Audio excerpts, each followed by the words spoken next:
Now, the greatest radio shows of all time. Suspense. The Shadow Node. Washington calling David Harding, counter-spy. Classic radio theater. The Great Gildersleeve. Fibber McGee and Molly. Dragnet. Gunsmoke. The Lone Ranger. Now, step back into a time machine with your host, Wyatt Cox. Good evening, friends of the Inner Sanctum. Comedy on this Tuesday with episodes of My Favorite Husband starring Lucille Ball and Richard Denning. Abbott and Costello, also the CBS Radio Workshop, the big event. Dr. IQ, a quiz show from 85 years ago. And we'll also have coming up Lum and Abner. That's what's on our agenda on this Tuesday, 16th day of December, 350th day of the year, 15 days remaining until the end of 2025. Members of the Sons of Liberty disguised as Mohawks dumped crates of tea into Boston Harbor on this date in 1773 as a protest against the Tea Act. The first two in a series of severe earthquakes occurred on this date in 1811 in the vicinity of New Madrid, Missouri. These three so-called megaquakes, believed to be an ongoing cataclysmic danger that could reprise the 1811-1812 series of 2,000 quakes that affected the land of what would be 8 of today's heartland states of the U.S. Now, in 1826, Benjamin W. Edwards rode into Mexican-controlled Nacogdoches, Texas, and declared himself ruler of the Republic of Fredonia. Antonin Dvorak's Symphony No. 9 in E minor, Opus 95 from the New World Symphony, given its world premiere at Carnegie Hall on this date in 1893. In 1937, Theodore Cole, Ralph Rowe, attempted to escape from the American federal prison on Alcatraz Island in San Francisco Bay, and neither one ever seen again. Svenska Aeroplane Ajebolget, later known as Saab, founded in Sweden on this date in 1949. President Truman declared a state of emergency 75 years ago today, 1950, after Chinese troops entered the fight with communist North Korea in the Korean War. Dragnet, premiering on this date in 1951 on NBC television. The premiere episode, a reused script from the radio program where a man tried to blow up City Hall. While approaching New York's Idlewild Airport on this date in 1960, a United Airlines Douglas DC-8 collided with the TWA Lockheed Super Constellation in a blinding snowstorm over Staten Island. I saw this big fire, and I saw the tail end of a plane, and I just couldn't believe that a plane was in the street. 134 people were killed. Henry Kissinger announced on this date in 1972 that North Vietnam had left private peace negotiations in Paris. The president decided that we could not engage in a charade with the American people. And we are now in this curious position. Great progress has been made, even in the talks. The only thing that is lacking is one decision in Hanoi to settle the remaining issues in terms that 2 weeks previously they had already agreed to. So we are not talking of an issue of principle that is totally unacceptable. We will not be blackmailed into an agreement. We will not be stampeded into an agreement. And if I may say so, we will not be charmed into an agreement until its conditions are right. Henry Kissinger on this date in 1972. In 1978, Cleveland became the first post-Depression-era city to default on its loans, owing $14 million to local banks. It means that city government will not be able to serve the people of the city of Cleveland as they have every right to expect to be served, and as city government should have the capacity to serve them. Then Mayor Dennis Kucinich, half the police and 40% of firefighters laid off.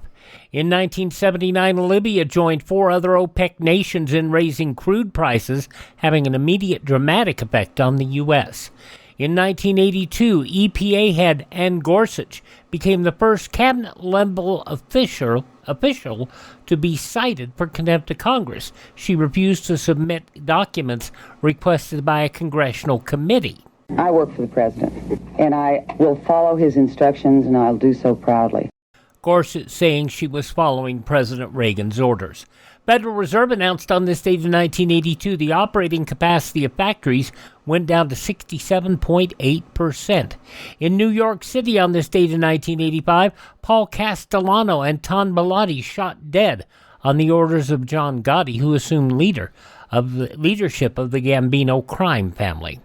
Former Deputy White House Chief of Staff Michael Deaver, close friend of President and Mrs. Reagan, convicted on this date in 1988 of lying to a grand jury and Congress about his lobbying after leaving government. Obviously very disappointed. At the same time, know in my heart that I'm innocent. Deaver fined $100,000, ordered to perform 1,500 hours of community service, and barred from lobbying the government for profit for 3 years. On this date in 1991, by a 111-25 vote, the United Nations rescinded its 1975 resolution that equated Zionism with racism. Israeli Singer of the World Jewish Congress had this reaction. Many of the countries that could have done this earlier should have. It was a stain on the UN. 1998, Iraq disarmament crisis. Operation Desert Fox. The U.S. and U.K. bombed targets in Iraq on this date in 1998. The December 2000 Tuscaloosa earthquake, an F4 tornado, killed 11, injured over 125 others in Tuscaloosa, Alabama. Damages from the tornado totaled $35 million. 16 other tornadoes also touched down, with an additional fatality occurring in Geneva, Alabama.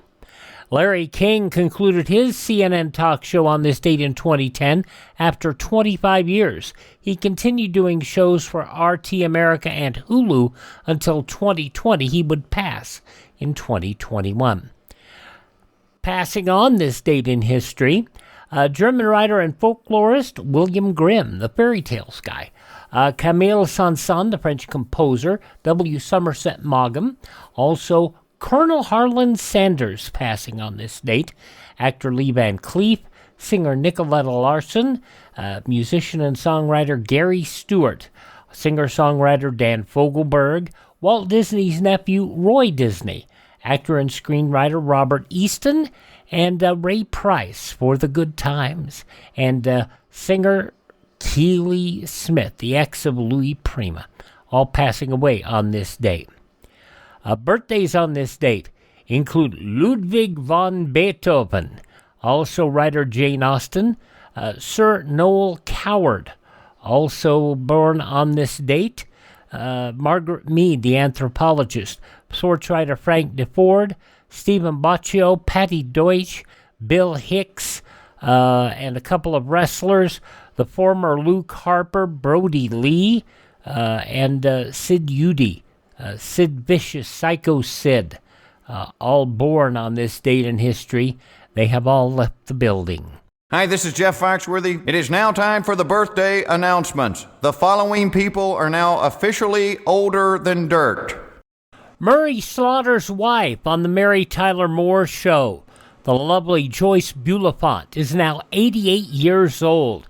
Actress Liv Ullmann, 87. Journalist Leslie Stahl, 84 years old today. ABBA singer Benny Andersson is 79 today. I normally don't have football players on there, but I have this one. William the Refrigerator Perry, who also was in the WrestleMania 2 Battle Royal, 63 years old today. From Law and Order, Benjamin Bratt is 62. If it wasn't important, we wouldn't have come calling. Preliminary reports suggest a fatality rate of nearly 100%. From the television show The Andromeda Strain, Benjamin Bratt, 62. From Boys to Men, Michael McCary is 54. From Veronica Mars, The Gilmore Girls, and Breaking Bad, Kristen Ritter is 44. From Divergent, Theo James is 41. And Susan in the Chronicles of Narnia, Anna Popwell, is also 37 today. Those just to be other people celebrating the 16th day of December as their birthday. If this is your birthday... We baked you a birthday cake. If you get a tummy ache and you moan and groan and woe, don't forget we told you so. Happy birthday! Happy birthday! Make a wish, dear, and blow out the candles. Here they go.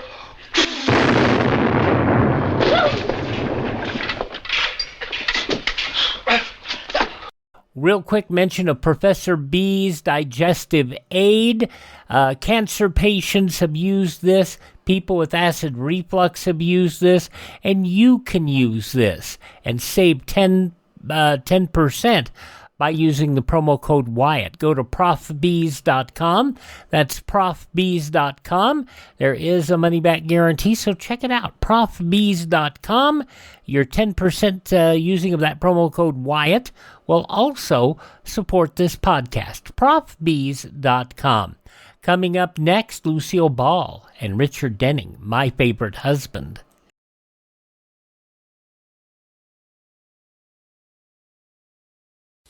Did you know that for only $10 you can supplement the food rations of a family of 4 for a whole month?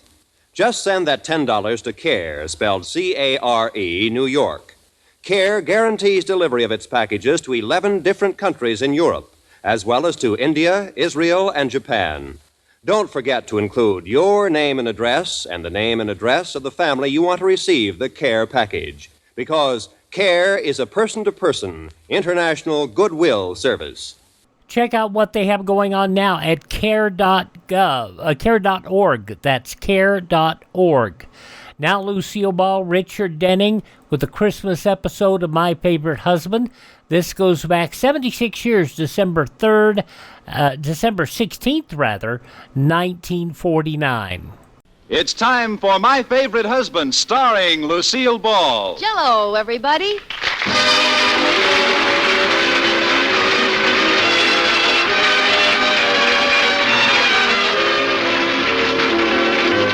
Yes, it's the new Gay Family series starring Lucille Ball with Richard Denning, brought to you by the Jell-O family of desserts. J-E-L-L. Oh, the big red letters stand for the Jell-O family. Oh, the big red letters stand for the Jell-O family. That's Jell-O. Yum, yum, yum. Jell-O puddings. Yum, yum, yum. Jell-O tapioca puddings. Yes, sirree. And now Lucille Ball with Richard Denning as Liz and George Cooper, two people who live together and like it.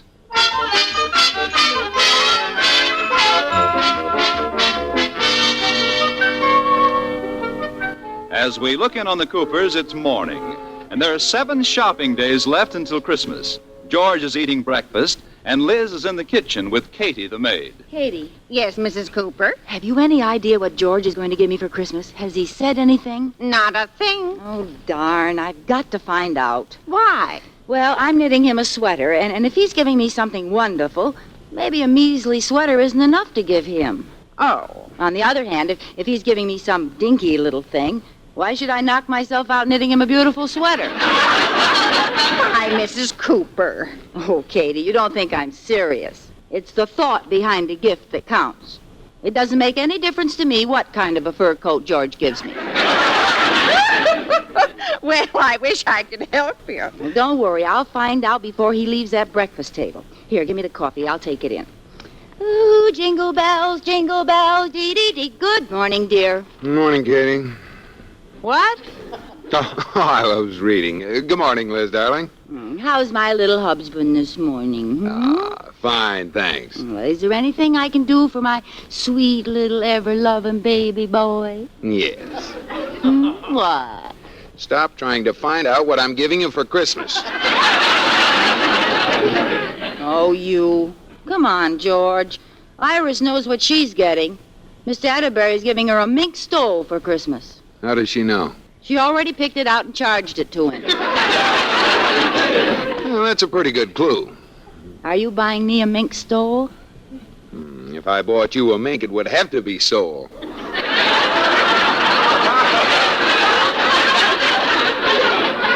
I made a funny. But it wasn't very. Oh. Oh, well, if you won't tell me what I'm getting, at least you could give me a hint. Oh, all right. It's big. Yes? And it's small. Huh? It also has long, shaggy hair and 3 wheels, takes out ink spots, and runs 8 days without winding. That's what your mother gave us last Christmas. It is not. Say, we never did find out what that was for, did we? Oh, come on, George. Tell me what I'm getting. Well, I'll tell you this much, though. I've bought it, and it's in the hall closet, and I want you to stay out of there, understand? Understand. All right. Well, kiss me goodbye, honey. I'm late for the bank. Okay. There,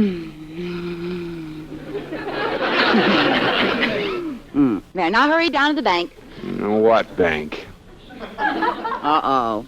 I gave him too many volts for this early in the morning. Goodbye, dear. Bye. Mrs. Cooper.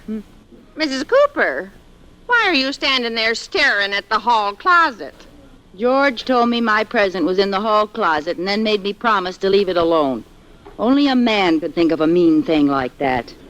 What are you going to do about it? Absolutely nothing. And then what? Katie, you won't find me stooping to snooping. I'm sure I won't. Of course, if there happened to be something in there I needed, I'd have to look in the closet, wouldn't I? Huh? Yes, ma'am. What's in there that I might need? Well, there's your umbrella, but the sun is shining. Oh, how do you like that, Katie? Suddenly it looks like rain. It has seemed to cloud up a little, hasn't it? Oh, there's my umbrella in back of this big Christmas box. Ooh, look, there's a little tear in the paper. Where? There. Oh, clumsy me. Well, now it's open. I guess there's no use turning back. Oh, I'm so excited, Katie. I'll bet it's a dress I was hinting about from Miller's department store. It's empty. There's nothing in this box. Oh, yes, there is. At the bottom. It's a card. Oh, yeah. Let's see what it says. Well, I like that. What's it say? It says, I thought I told you to stay out of here, nosy.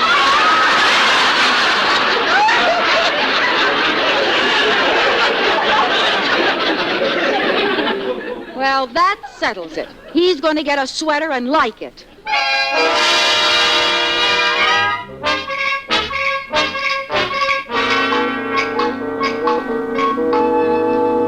Purl 1, knit 2, purl 1, knit 2. Oops! I dropped a stitch. Oh, dear. Well, I can save it if I just put my needle through this loop. Oops! There goes another. Oh, I guess I should have pulled this through. Oops! Oh, well, I was going to do that row over anyway. Darn it, this is slow work. Are you having trouble, Mrs. Cooper? Oh, I'm having an awful time with this sweater I'm knitting for George. Is that a sweater? Well, what does it look like? That's a very good question. Oh, I know it's a mess, Katie, and I can't understand it. I followed the directions exactly. Let's see. What's this thing sticking up here? Looks like a sock. It is. It is? Yes. The direction said, purl 3 inches and then knit a foot.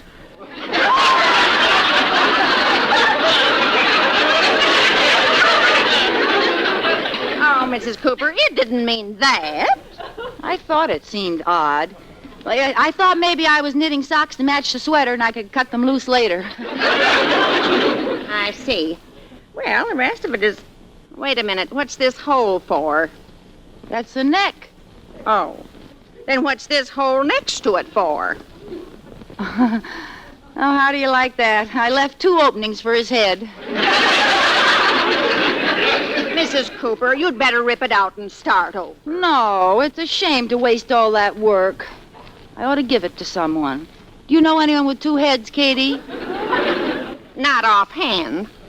Oh, wait, I know. I'll knit a belt on the other end of it, and he can use it for pants. No? No. Oh, I'm not good for anything. I wish I could knit like George's mother can. She doesn't even look at it, and it comes out just perfectly. Oh, that reminds me, Mrs. Cooper. Mr. Cooper's mother called before and said she was coming over this morning. Oh, Keen. I wonder what Nosy Rosie wants. She didn't say. Maybe she's just coming over to visit. Ha! Mother Cooper never comes over just to visit.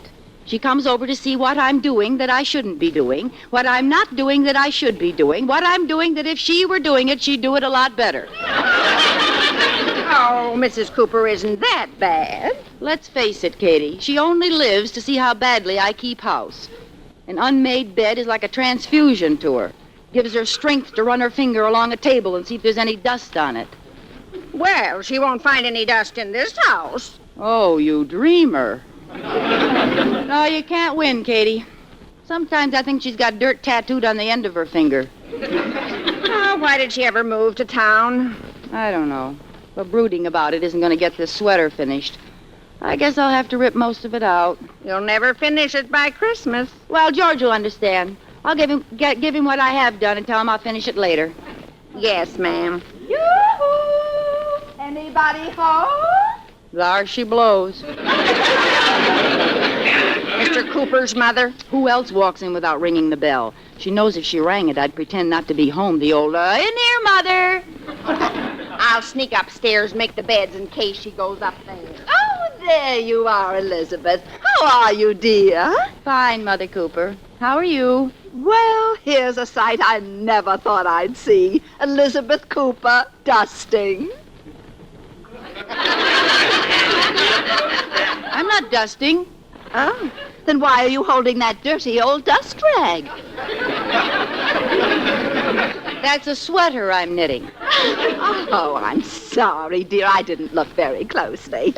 Whose dog is it for?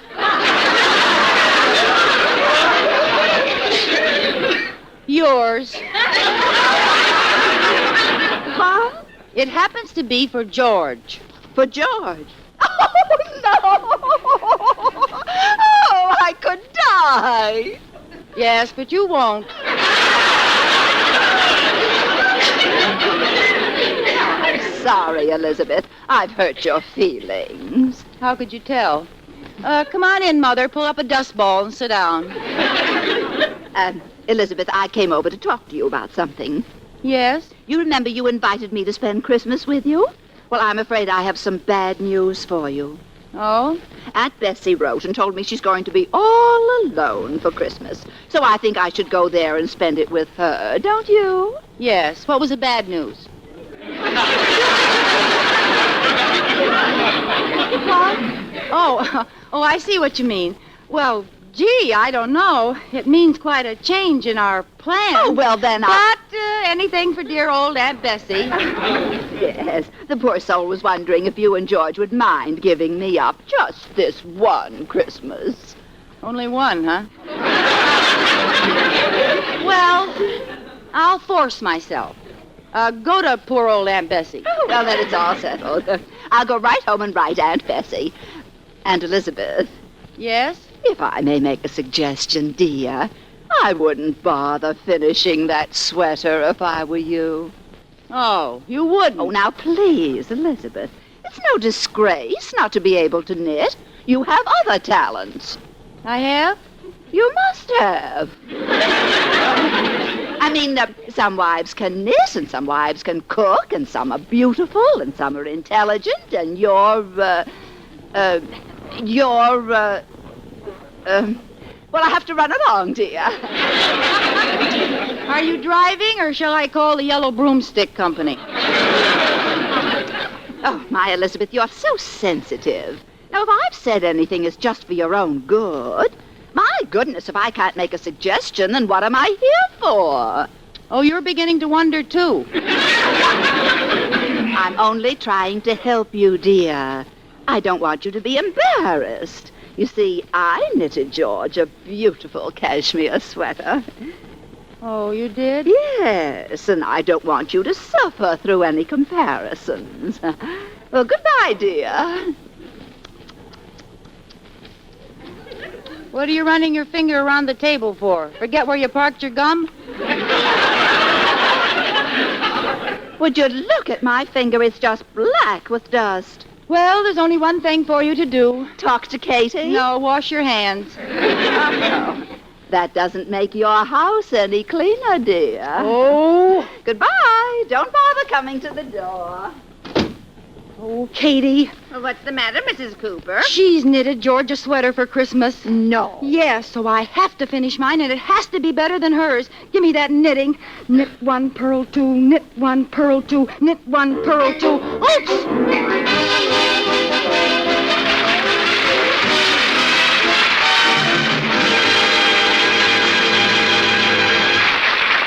Well, it's dollars to a dish of Jell-O that Liz will have a tough time getting out of that spot. But look, here's a holiday treat for your family they sure won't want to exchange. It's Christmassy jellied mincemeat made with rich red cherry Jell-O. Just prepare cherry Jell-O as usual, and when slightly thickened, fold in 1 cup of moist mincemeat. Chill until firm in individual molds and garnish with rum-flavored sweetened whipped cream. Good? Why, it's the zestiest holiday dessert that ever made Christmas merry. Sparkling red cherry Jell-O, luscious with tempting mincemeat. All 6 delicious Jell-O flavors fit right in the holiday mood. Strawberry, raspberry, cherry, orange, lemon, and lime. They're rich with locked-in goodness, and they're bright and gay as a Christmas tree. So look for those big red letters on the box. They spell Jell-O, and Jell-O is a registered trademark of the General Foods Corporation. J-E-L-L-O.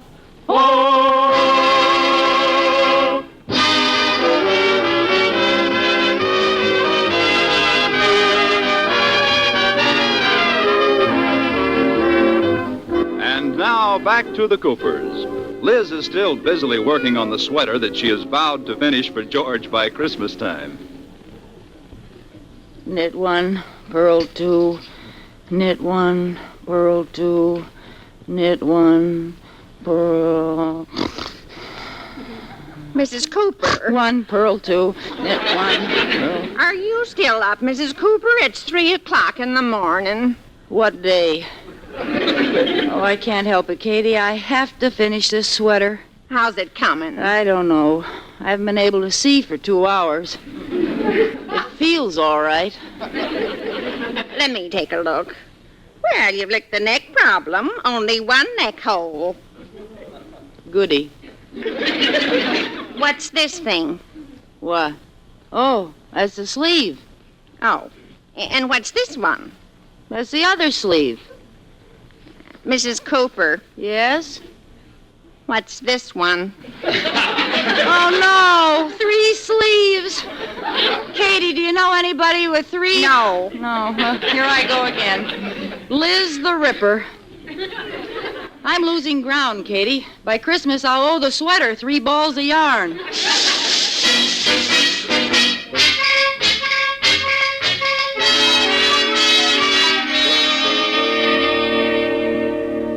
More coffee, Mr. Cooper? No, thanks. I'm late now. Tell Liz goodbye for me, will you? Oh, here's Sleeping Beauty now. Morning, Mrs. Cooper. Morning, Liz. Hello. Open your eyes, dear. They are open. Well, maybe some food will help you. Try this. No, thank you. I don't like tomato juice. Well, that's not tomato juice. It's milk. Why is it red?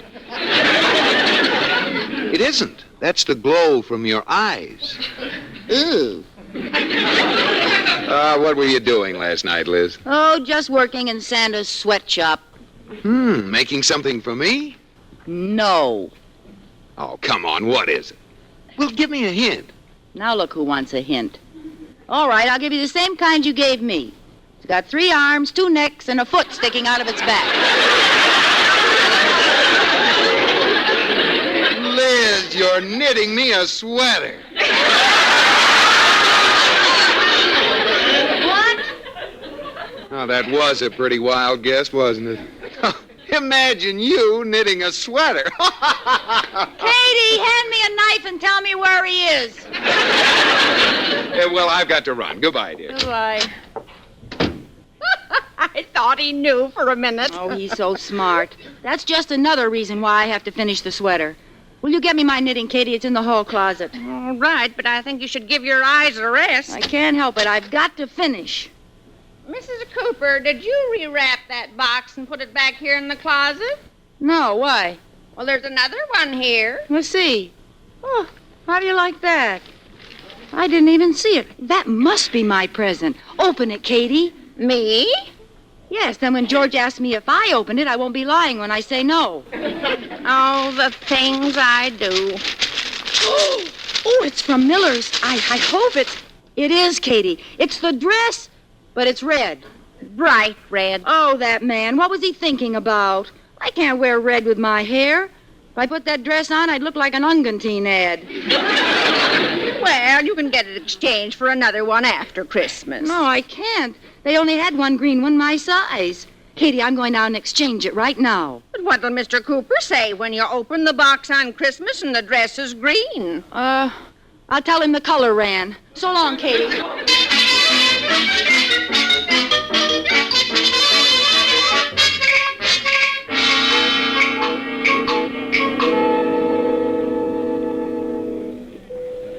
Knit one, purl two, knit one. Purl. Yes, ma'am, you're next. Just a minute till I finish this row. Knit one, purl two, knit one. There. And when you get that sweater finished, are you going to try to exchange it? No. No, I'd like to exchange a Christmas present. I beg your pardon? I'd like to exchange a Christmas present. Aren't you a little late for last year? It's this year's Christmas present. Oh, well, in that case, what day is this? The 20th. For a minute, I thought I'd overslept. I just happened to receive this present a little early. Ooh, we've been snoopy, haven't we? Never mind.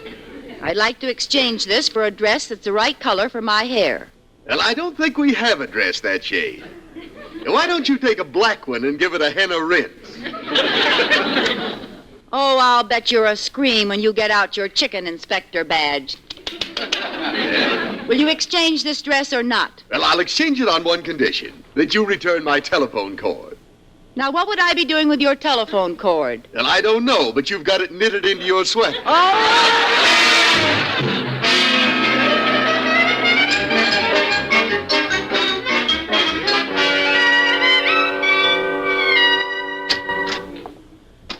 Katie? Did they exchange it? Yes, I got the most beautiful Kelly green dress you've ever seen. Good. I'll get it. Hello. Hello, Liz. I just talked to Mother, and she's leaving a day earlier than she planned. Oh, how wonderful. For Aunt Bessie. I'm going to bring her by the house to pick up her Christmas presents. You'd better have it ready. Okay, where is it? I put it in the hall closet. You did what? I put it in the hall closet. It's a big box from Miller's. Miller's? Yeah, we'll be there in about an hour, honey. Goodbye. Oh, wait a minute, George. Oh, Katie, I exchanged the wrong present. That dress was for Mother Cooper. No. Yes, and they'll be here in an hour. I'll have to rush down and exchange it again. Wait a minute. Why not let her take the new one? Oh, no, she can't stand green. It clashes with her complexion. I'll see you in an hour, I hope.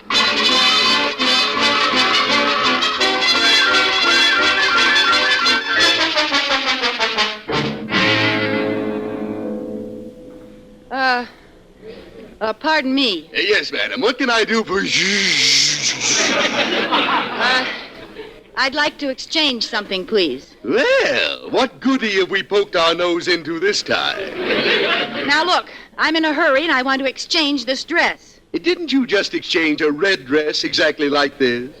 Yes, I'd like the red one back in exchange for this green one. Don't tell me. I know you've rented yourself out as a stop signal. Please, I don't have time to explain. Won't it still clash with your hair? No. Oh, I get it. You're going to dye your hair green. No! You're going to shave your head. All right, I'm going to shave my head and paint it green. Now, may I have my exchange slip? Certainly. Here. And this. What? Will you bring your head in and let me see it?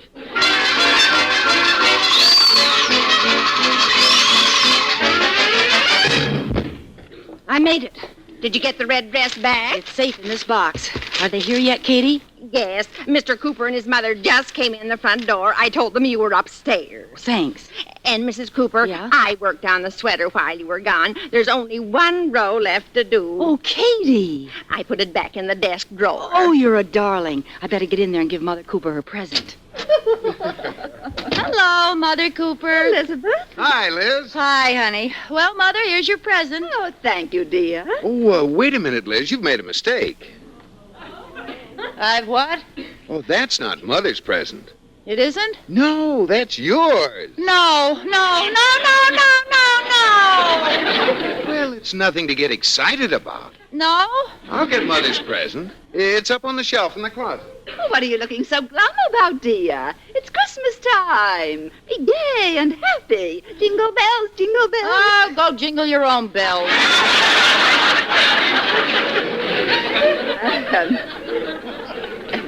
How's your sweater coming, dear? Or did you give it up? No, I didn't give it up. It's right here in the desk drawer. Would you care to see it? Yes. Right here. You bought this. No, I didn't. It isn't even finished yet, see? Your cab is here, Mother. Come on. Coming, baby. Elizabeth, let me see how you finished that neck. Ah, yes. Wonderful. Well, let's go. You just have time to get to the station. Here's your present. Oh, thank you both, you dear children. Goodbye. Bye. See you after the holidays. Goodbye, Mother. Oh. What's the matter? Well, there's something cutting my ankle. Huh, it's a piece of yarn. Yarn? Yeah, look. It goes all the way down the stairs and along the walk and into the cab with Mother. Oh, put your foot on it, George. Break it, quick! Oh, there it broke. I never should have let her near it. I wonder where it comes from. Look, it goes right in the door and along the hall and... into the living room and across the carpet and up on the desk and all. Liz, you are knitting me a sweater. And isn't it wonderful? You've got 2 inches finished already.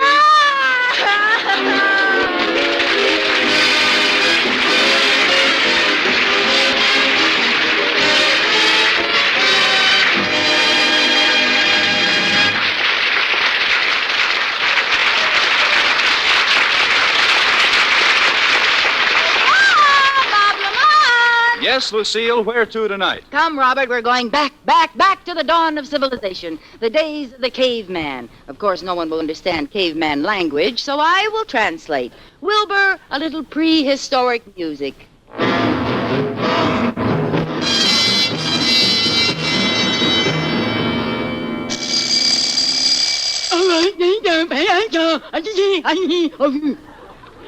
Oh, translation. Get up, Neanderthal. Civilization just dawned. Translation. You don't love me, Neanderthal. You haven't hit me on the head with a club lately. Huh? Oh, sorry.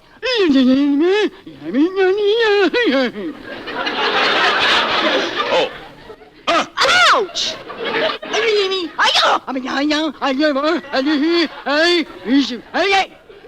you?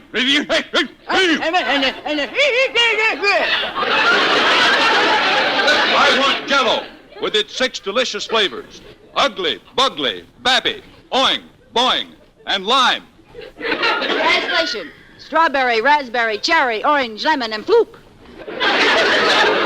Jell-O make you think of the real right Oggabug itself. Translation. Fruit.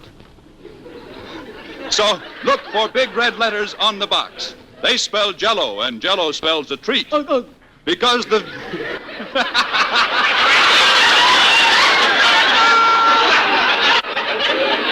Because the flavor is locked in and can't get out till your first delectable spoonful. Translation. Yum, yum, yum. Good night, Neanderthal.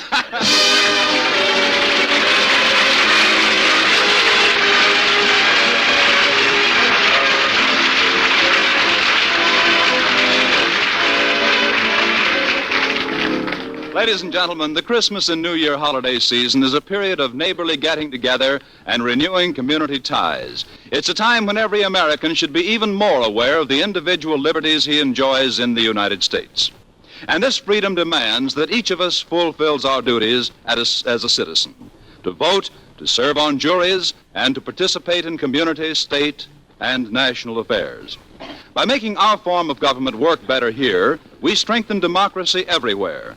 We provide an example of a free government which preserves the rights and the dignity of the individual. So remember, freedom is everybody's job.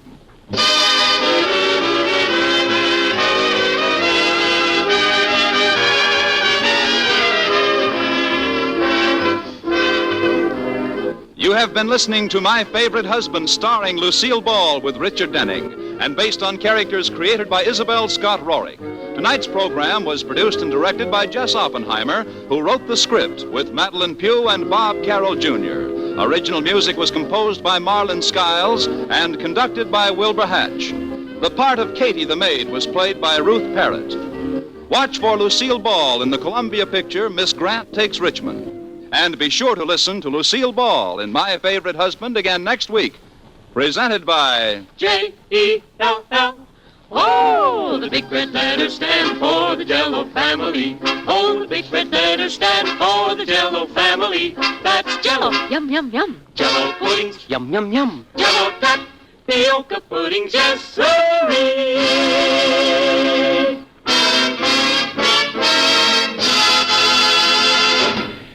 Oh, it's log cabin syrup for mine, with that real Northwoods flavor so fine, oh so fine. Blended cane and pure maple, it's tops on your table. That real maple flavor does pancakes a favor. It's log cabin syrup for mine.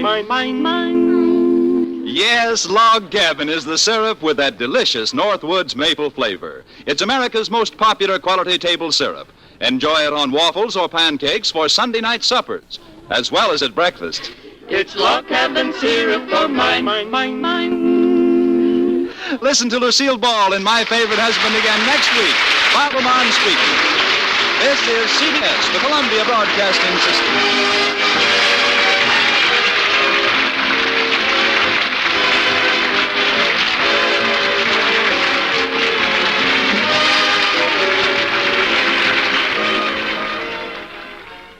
"76 years ago, December 16th, 1949, My Favorite Husband here on Classic Radio Theater with Wyatt Cox. Coming up next, Abbott and Costello.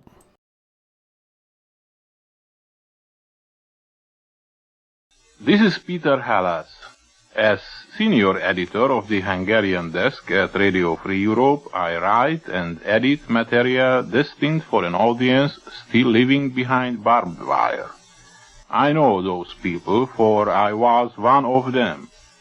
I escaped to freedom in 1956, but there are millions still in captivity. Radio Free Europe keeps them in touch with the world outside. Keep RFE on the air with contributions to Crusade for Freedom.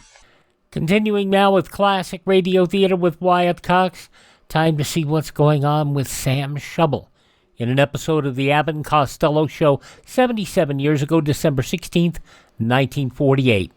Hey, Abbott, what time is it? It's time for the Abbott and Costello Show. We're on the air for ABC here in Hollywood. Well, what are we waiting for? Let's go with the Abbott and Costello Show.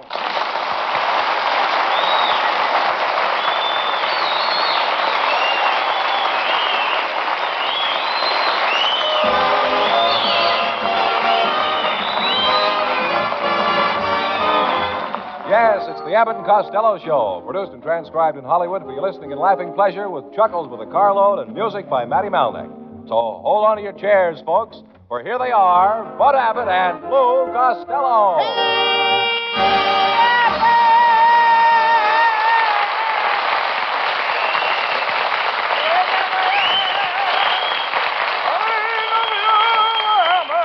All right, Costello. All right, Costello. Like I've never lost. Wait a minute. What's the idea of coming in here singing? I'm going to sing on a program tonight. What do you know about music? You wouldn't know a bass from a soprano. Is that so? You wouldn't see me sliding in a second soprano, would you? And besides, my new girl wants me to sing on the program. You've got a new girl? Yes, every night she knocks on my door, throws her arms around me, hugs and kisses me, and calls me Gregory Peck. She calls you Gregory Peck? Gregory Peck. Why don't you tell her you're not Gregory Pet. Silly boy.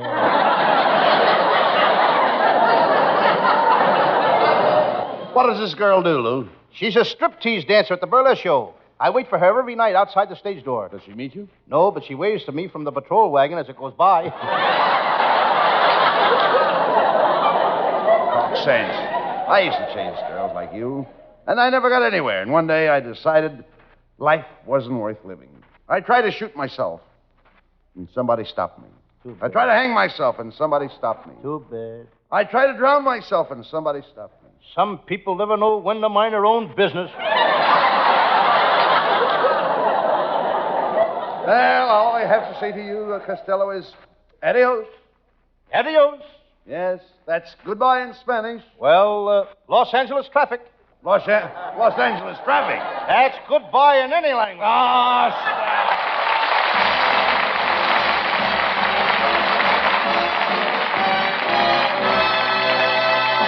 Hey, wait a minute, boys. Here's a serious-looking fella trying to get a word in edgewise. Let's see what he has to say.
About this time. I've been chosen a man of distinction by the Boy Scouts of America, and my picture is going to be in all the magazines. What picture? There it is. It's a picture of me leaning up against my scoutmaster, drinking a glass of buttermilk. You must be pretty popular with your Boy Scout troop. Yes, sir. I'm the only Boy Scout in California that's got a hot rod. Yeah, you don't even know what a hot rod is. Oh, yes, I do. A hot rod is a jalopy that smokes Mexican cigarettes. You idiot. You running around with a bunch of kids at your age? There must be something wrong with you. What's the matter with you anyway? Can't figure it out, Abbott. I sleep good at night. I sleep good in the morning. But during the day, I just seem to twist and turn. No wonder nobody will associate with you. You haven't got a friend in the world. How can you say that, Abbott? I'm the most popular guy in my hometown. Every one of the 300,000 people in Patterson, New Jersey love me. Wait a minute, Costello. 300,000. Patterson only has 140,000 people. When were you there last? 2 years ago. Well, people have children, you know.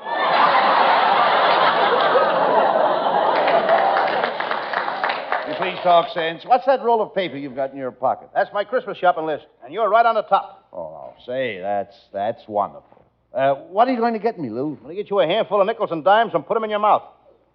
What do you want to give me a handful of nickels and dimes to put in my mouth? I'd like to hear some change in your conversation.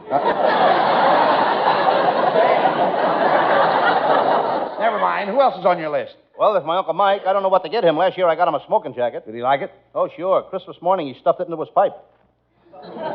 Didn't it burn? Yeah, but not as good as tobacco.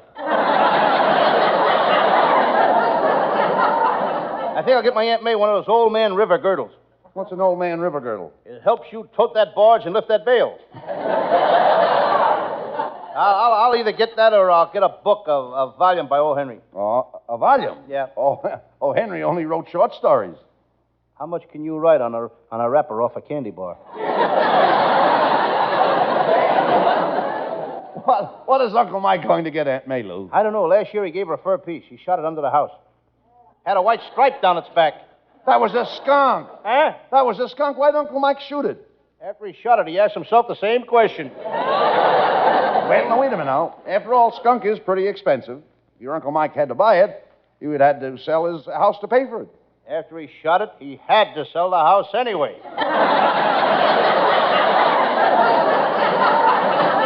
My wife wants a mink coat for Christmas, but mink skins cost $40 apiece. Why don't you just buy her one skin and a sock stretcher? Costello, that's ridiculous. My wife's one of the most beautiful women in Hollywood. Every time I look at her, she reminds me of Jane Russell. Me too. Really? Mm-hmm. What makes her remind you of Jane Russell? She's got legs like Bob Waterfield. My wife puts on an evening gown. She looks like she was poured in it. You're right, Abbott. She looks like she was poured in it and forgot to say when. Is that so? My wife was a picture star a few years ago, you know. Her last picture was the Great Forest Fire. She was the siren. I saw that picture. She nearly fell off the truck 3 times. Costello, my wife is one of the most popular girls in this town. Why, I only won her on account of my great romantic ability. You've got romantic ability? Certainly. When I put my arms around a girl and kiss her, her eyes close and she faints dead away. Yeah, but I used to be able to do the same thing, only lately garlic doesn't agree with me.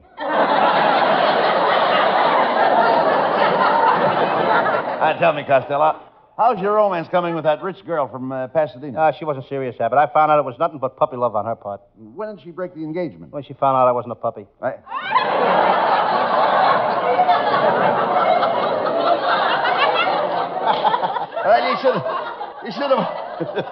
You should have hung on to her, Costello. Her family were very wealthy.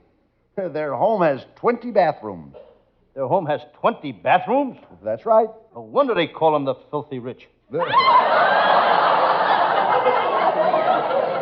know, she was a nice girl, Abbott, but there was only one thing wrong with her. She had $1 million smile. Well, what's wrong with that? She'd only smile at guys that had $1 million. Well, now that you've broken off with her, why don't you make a play for my younger sister, Babe? Your sister, Babe? Mm-hmm. Don't tell me she's out here in California now. Sure, she's always wanted to come out here to the West where men are men and women are women. Yes, out here in the West where men are men and women are women. And now your sister, Babe, has to come out here and confuse the whole thing. Costello, my sister Babe may be fat, but remember, she's a slick chick. She's slick, all right. The last time I had a date with her, I'd been over to kiss her goodnight, and her hair slid off.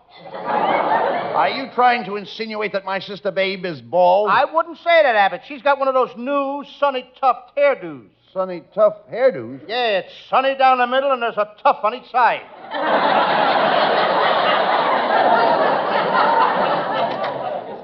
Costello. Now it's Abbott's nephew, folks. Now what do you want, Norman? Well, I'm on the committee for the Rose Bowl parade, and we want you to ride on one of those big rose-covered floats on New Year's Day. Oh, that's wonderful. Yeah, but I've got to tell you something. There's one restriction. You can't tell any of the jokes you tell on the radio while you're riding on the float. And why not? We want the people to smell the roses. That did it. I can't stand this any longer. Every week the same thing. Oh, now wait a minute, and Costello. he gets money for it. What are you going to do? Huh? What are you going to do? What am I going to do? Yeah. Norman, this studio isn't big enough for the two of us. Now, here, you take this gun and I'll take this gun. And we'll shoot at each other until one of us is dead. Okay. You want to bet a quarter I win? Bet a quarter? What for? I just thought you might want to make it exciting.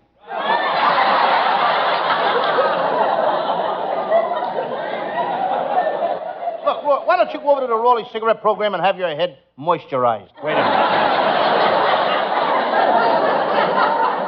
Now, get out of here. Hey, Abbott, why don't you get that guy a job and keep him out of here? He just comes in here for laughs. He's got a job. He's a salesman. Are you kidding? That guy couldn't sell anything. Right now, he's working in the drugstore, and they're having a 1-cent sale. What's he selling? Pennies. Pennies?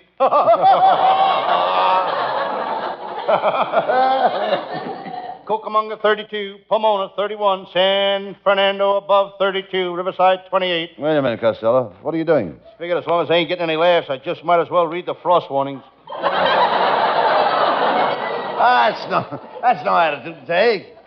After all, Costello, this is Christmas time. Don't you feel the spirit of Christmas? Yes, I guess you're right, Abbott. I feel like helping everybody. I've got nothing but good in my heart. See that old man over there? The one with the beard and the patches on his pants? Yes. I'll show you I got the spirit of Christmas. I'm going over there and help that old man out. That's the spirit, Costello. Hiya, buddy. Could I talk to you for a minute? Oh, what do you want? Well, I don't want to be forward, and this being Christmas, you know, I'm Lou Costello, the actor. I thought that maybe you'd sort of, well... Well, here's a dime. Get lost.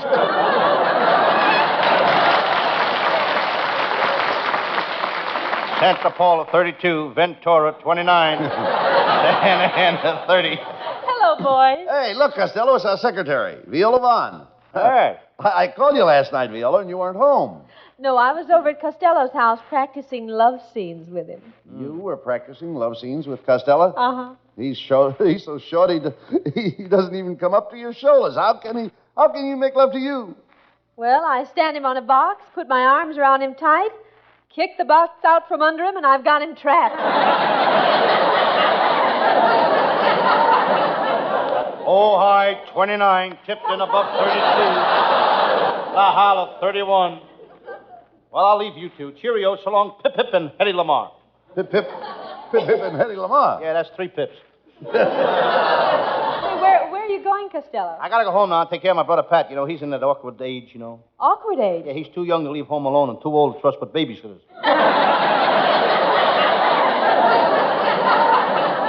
Why waste your time with your brother, Pat? Why don't you take Viola to the movies? Oh, no. I'm not going to go to the movies with Costello after what happened the last time. What happened? Viola and I were holding hands, but we had to let go because we were tripping too many people. You were tripping people? Yeah, she was sitting across the aisle from me. Now, do you see why I won't go to the movies with him? You don't have to go with me, Viola. I can get plenty of girls. Only tonight coming down here, Ann Sheridan says, "Hiya, Lou." When did you ever meet Ann Sheridan? I've seen her so many times on a screen, she thinks she knows me.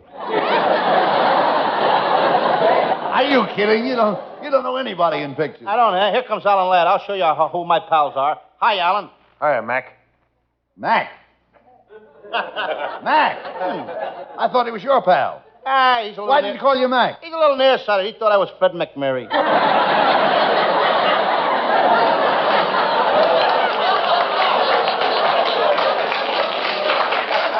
Well, so long, Costello. And remember, if you want to, you can come over to my house tonight. Well, yeah? Costello, that was nice of Viola to invite you over for dinner. Yes, but I ain't going to go to her house anymore for dinner. She's too wishy-washy. Wishy-washy? Yes, every time we get through with dinner, she always says, "I wishy you'd washy the dishes." Get him out of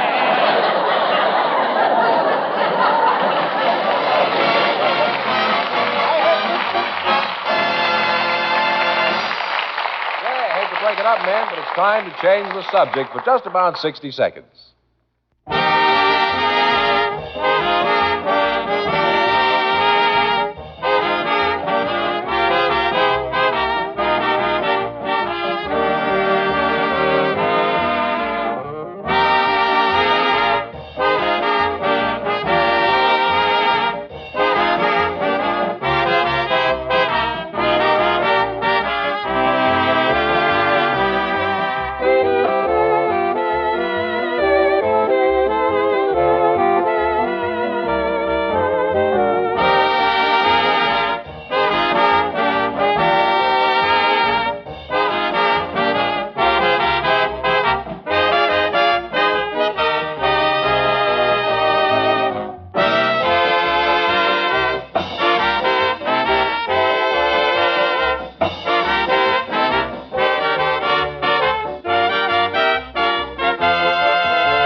Now, ladies and gentlemen, here's our new singer, Hal Winters. Let's give Hal a nice big hand. Nice big hand for Hal Winters.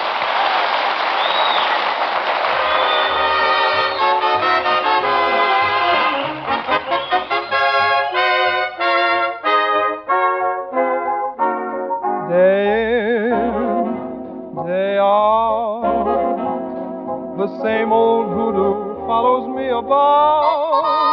The same old pounding in my heart whenever I think of you. And darling, I think of you day in and day out. Day out, day in. I needn't tell you how my day begins. When I awaken with a tingle. One possibility in view. That possibility of maybe seeing you.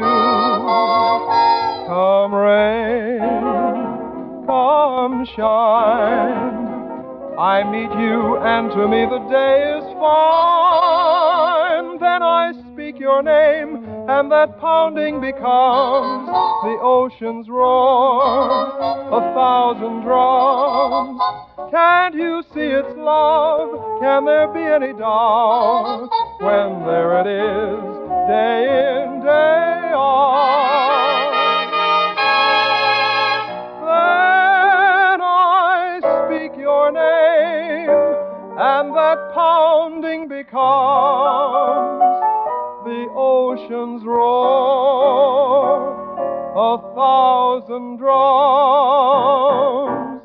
Can't you see it's love? Can there be any doubt when there it is, day in, day out?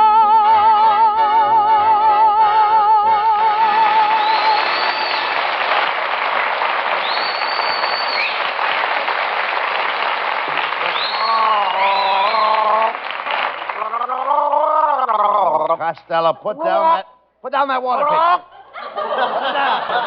Put down that water pitcher. What are you doing? I put it down. What are you doing? Well, I'm drinking water. Doctor told me to drink water an hour before I eat, and I don't like it. Why not? I've been drinking for 20 minutes. If I take another swallow, I'll bust. What doctor did you go to? My cousin, he's a doctor. Dr. Vincent Varello. Is he a good doctor? Good. He's the greatest doctor in Cucamonga. The most skillful doctor in Cucamonga. There's no better doctor in Cucamonga. What makes you so sure? He's the only doctor in Cucamonga.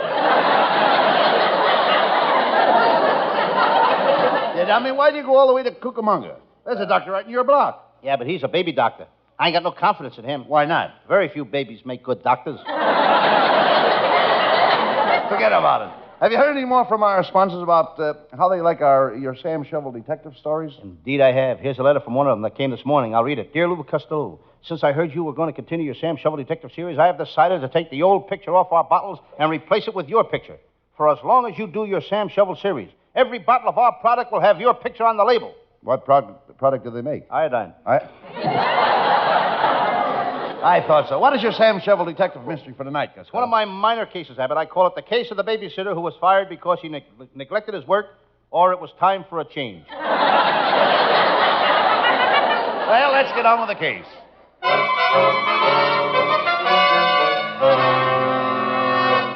And now, the makers of Pismo Cocoa, the cocoa that won't keep you awake unless you drink it, present your favorite radio mystery, Sam Shovel, Private Detective. But first, a word about our product. Friends, when you drink cocoa before you go to bed, do you toss and turn? Try a cup of Pismo Cocoa tonight. No more tossing, no more turning. You'll just lie there, dead. Pismo Cocoa comes in the regular style for those who make it in a pot. It also comes vacuum packed for those who make it in a vacuum cleaner. Drink Pismo Cocoa and know when you drink Pismo Cocoa what a good cup tastes like. Say, compared to the cocoa, the cup will taste wonderful. And now let's listen to what people all over the country are saying about Pismo Cocoa. That's cocoa. That's cocoa. That's cocoa. That's cocoa.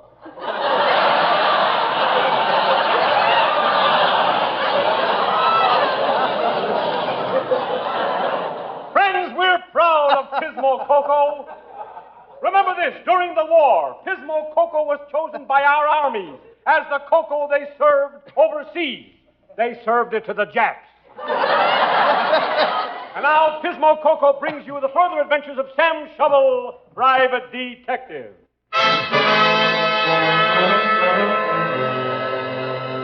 Yes, I'm Sam Shovel, Private Detective. I've had a tough day. I'm sitting here in my little office dozing. I'm sleepy.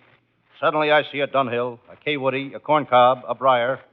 I'm having pipe dreams. The telephone company was here this morning and put in a phone. I look at my new phone number, Elephant 6688. Must be on a trunk line. I just finished listening to my favorite radio, giveaway show. It's the only real giveaway show on the air. If you guess the answer, they give away the show. I see the mailman's shadow on the window of my office door. He's bringing my mail.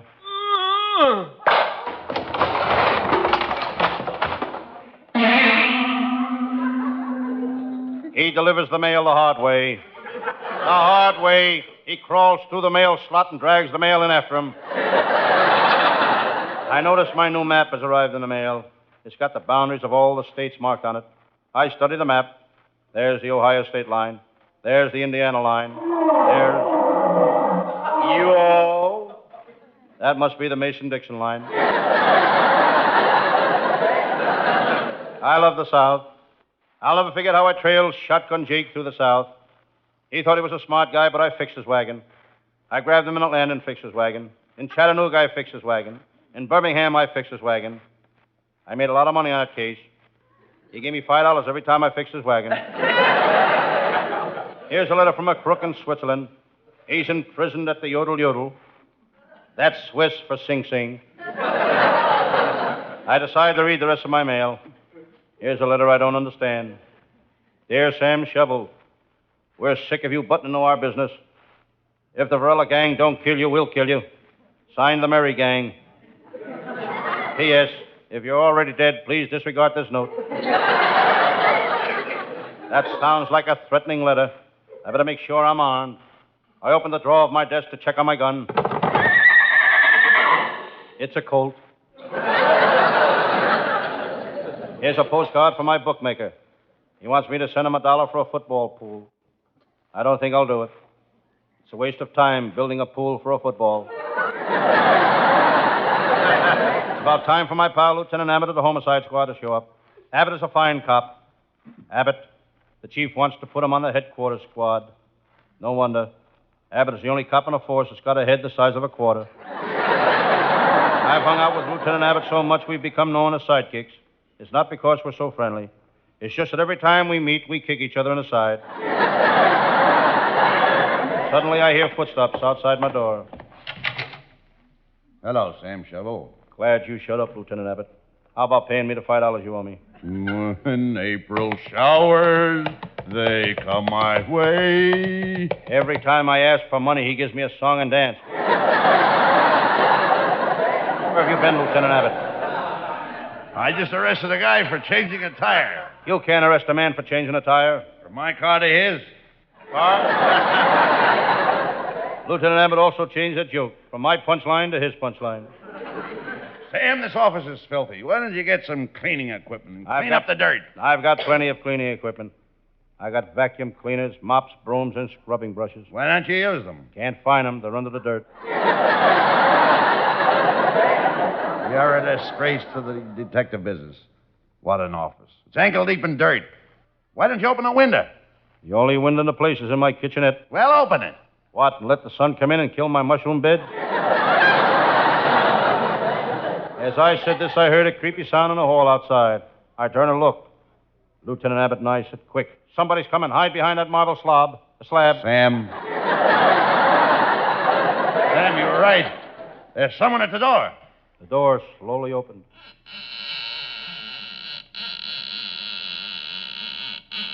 Get it open while I'm still young enough to read the next line.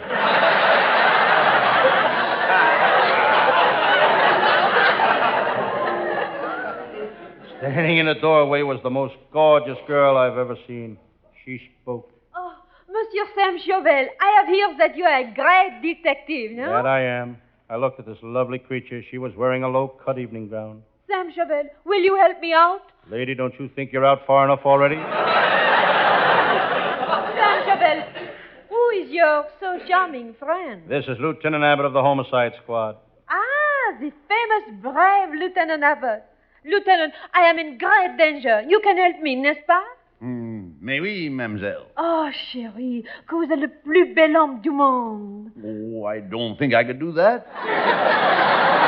Oh, mais je crois que vous êtes un méchant garçon. I couldn't do that. Oh, mais vous n'avez pas besoin d'être si insolente avec moi. I couldn't do that. What's she saying, Abbott? Maybe I could.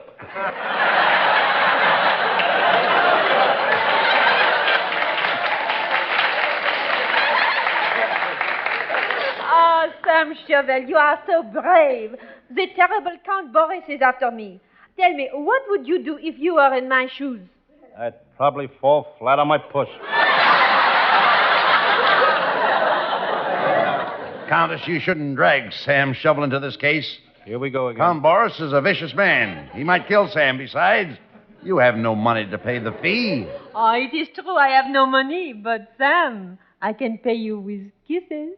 Kisses are not legal tender. They may not be legal, but I'll bet they're tender. Sam, you are so wonderful. I'm going to give you a kiss that will melt your heart.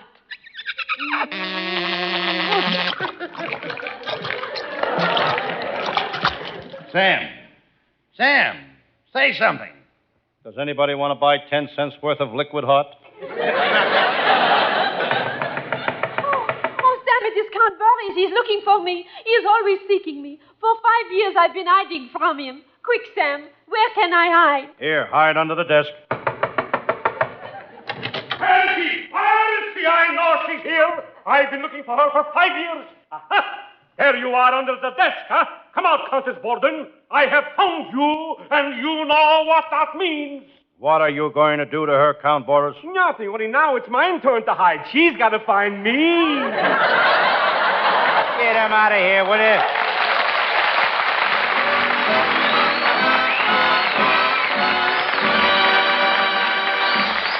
Abbott and Costello will have the last word as usual. But before they do, we'd like you to ponder this.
Before we say goodnight, ladies and gentlemen, I would like to say that the part of Sam Shovel in tonight's show was played by Luke Costello.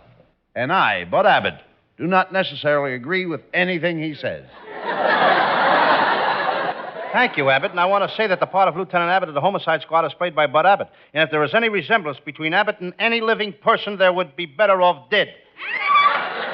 Thank you. And now let's give a bow to our orchestra leader, Matty Malnick, and to our singer, Hal Winters.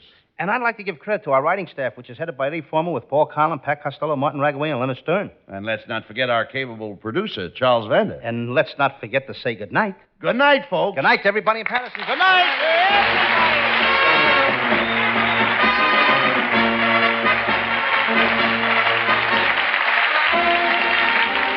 Listen each Thursday night at this time for another great Abbott and Costello show, produced and transcribed in Hollywood. Be sure to stay tuned for the outstanding entertainment which follows throughout the evening on this ABC station.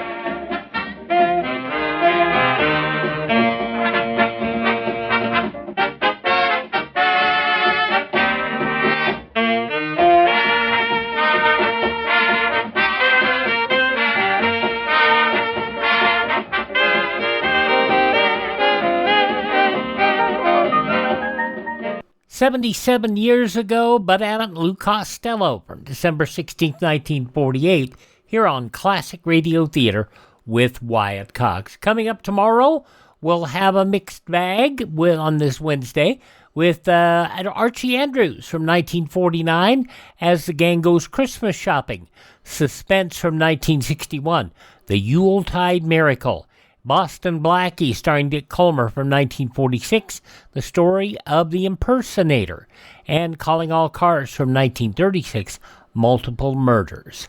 On Thursday, we will have comedy for Christmas, a 1945 episode of Phil Harris and Alice Faye and the Christmas Tree, Father Knows Best and the Kids Revolt from 1952, George Burns' Gracie Allen, as we deal with Gracie's last-minute Christmas gift, and Fibber and Molly, who decide to paint the Christmas tree white from 1945.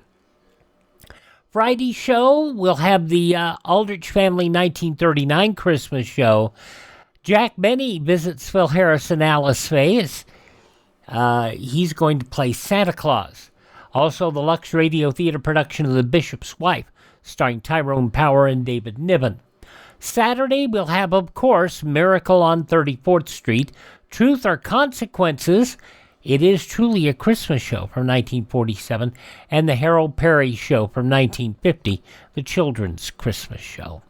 Sunday, more Christmas shows, a mix of comedy and drama with Dragnet and the 1950 production of A 22 Rifle for Christmas. George and Gracie Are Out Playing Santa Claus from 1943. A 1958 production of Suspense, Out for Christmas, starring Raymond Burr. And then The Aldrich Family from 1952, Christmas Eve. Monday's show will be more Christmas shows, including the Big Little Jesus episode of Dragnet from 1953. Lights Out, Uninhabited, an amazing story from 1937. We'll also have coming up Grand Central Station and The Miracle from Christmas from 1945, and a 1937 edition of Town Hall Tonight as Fred Allen and Jack Benny stop by. Week from today, we will have our Christmas Eve show, which will be the Campbell's Playhouse from 1939, A Christmas Carol, Richard Diamond, and Richard Diamond's Christmas Carol from 1949, and the Treasury Star Parade. That will also be Lionel Barrymore in A Modern Scrooge from 1942. And then we'll have episodes of Fibber McGee and Molly and Claudia. That'll all be coming up a week from today here on Classic Radio Theater with Wyatt Cox. Up next, the CBS Radio Workshop.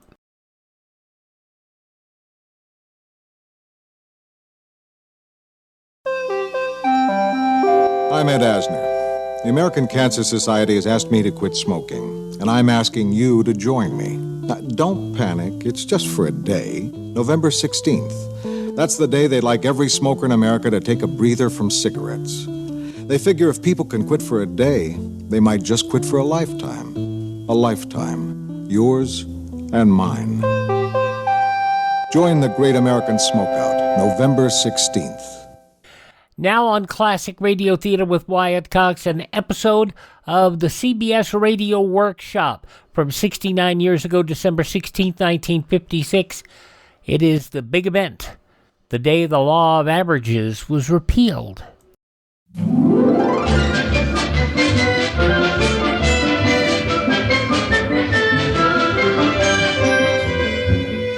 Being an old research man myself with an advertising agency named Blair, Thomas & Kane, I once looked up the source of that old chestnut about coming events casting their shadows before. It's from a rather obscure poem called Lochiel's Warning by an English poet named Thomas Campbell. I've used the quotation many times, but actually you never know what shadow is foretelling what event. I know I didn't have the slightest inkling that I was in for the biggest event in my life when Dr. Johnson said to me, "Well, as a matter of fact, since midnight, every baby that's been born in the hospital has been a boy." The CBS Radio Workshop, dedicated to man's imagination, the theater of the mind.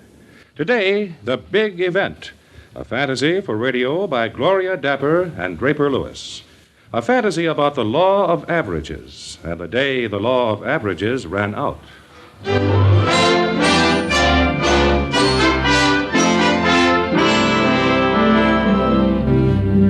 It may seem like ancient history going over that day now, but everyone else has had a chance to tell what happened to them, so why shouldn't I?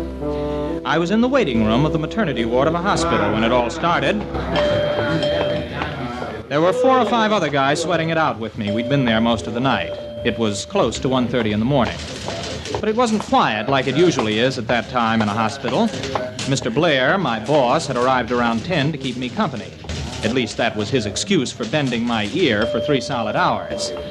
I kept saying to him, look, Mr. Blair, you don't have to bother waiting with me. It may be hours before anything happens. It's my pleasure, Danny, my complete pleasure. Now, just relax. Old E.C. Blair is quarterbacking this play. There's no reason in the world why we can't improve each shining hour with a little business for Blair, Thomas, and Kane. Well, Mr. Blair, I told you my dad wouldn't be interested in that kind of a deal. If you're interested, Danny, he'll be interested. Well, you don't know him the way I do. He never wants to... Oh, just a minute, Mr. Blair. No, I'm sorry, Mr. Knoll. Not yet. Mr. Vance? Yeah, I'm Vance. It's a boy, Mr. Vance. You just follow me. Another boy? Well, what are you going to do? So maybe we'll end up with a basketball team. Calling Dr. Johnson. Dr. Johnson, please. Oh, I wonder what all this excitement's about anyway. I wish Adele were here. Adele? Maggie's mother. She was due in from Europe tonight on the Washington. She said she'd come straight to the hospital. Well, maybe she was held up going through customs or getting a cab from the pier. Danny, look. You don't want to spend the rest of your life in research. You're cut out for bigger things, boy. There's no reason why you couldn't end up being captain of the team. But you've got to get in there and fight. You can't just sit around waiting for Lady Luck to hand you the ball. You make your own luck, boy. You grab that ball and run. And that's all I'm asking you to do. Well, I don't know how I could explain it to him. Oh, well, there's nothing to explain. Just ask your dad to get on the phone with that chain of drugstores he's got and tell him to duck every other headache pill except Banish. Make sure Banish is right there where everyone can see it. And buy it. Get the clerks to push him a little. Just a little push, that's all. Now, what about the new ad campaign on Banish? We'll use that, too. But you need a little something extra riding for you if you want things your way, my boy. If your dad gets Banish started up the field, no one can stop us. Nobody has to wait for the brakes if he's smart, my boy. And you're smart, Danny. Boy, for you, Mr. Marion. The nurse will be out in a minute to take you into your wife. Danny? Any news yet, Doctor? Not yet. Might as well go home and get some sleep. I could use some myself. Come on, I'll walk you down the hall. Mr. Blair? Coming, Danny boy. Maggie's okay, isn't she, Doctor? She's fine. Be nice if it's a girl. We've sort of planned on a little girl. You better keep your fingers crossed. We'll see. You mean you think it's going to be a boy? Well, as a matter of fact, since midnight, every baby that's been born in the hospital has been a boy. Calling Dr. Johnson. Dr. Johnson, please.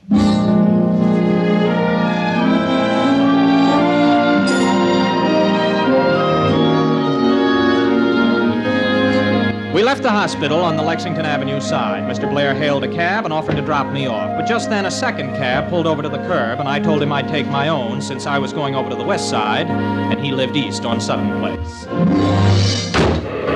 As the cab pulled out into the early morning traffic, I kept thinking about what Mr. Blair had told me. The call he wanted me to make to Dad in the morning. And especially I kept thinking about Maggie and the baby and how much easier it would be if we had a little extra dough coming in. I didn't even hear the driver when he said... Funny thing about the traffic tonight, it's all been going the same direction. Was it really right to try to twist chance your way? And what would happen if you did? It's all going west, too. Lucky thing you live on the west side. Now what? I said it's a lucky thing you live on the west side. The traffic's all been going west since midnight. Anything strange about that? No. It's all been going downtown, too. Every place except near Pier 32. Oh, what a mess that is. Pier 32, that's where the Washington docks. Brother, what a mess. You might even call it a riot. Get me over there, fast. Hey,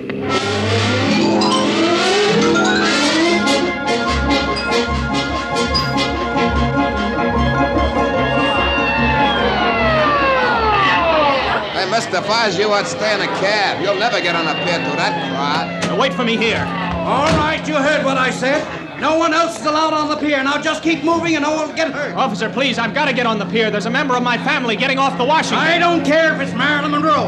No one's allowed out on the pier. It ain't safe the way it is now. Well, what's happened? What's going on out there? Look for yourself. There hasn't been a passenger off that liner yet that hasn't had the baggage under the letter R. Well, that's ridiculous. That's impossible. Ridiculous or impossible, that's the way it is. 1,800 passengers getting off that liner and all the names starting with the letter R. Figure it out for yourself, mister.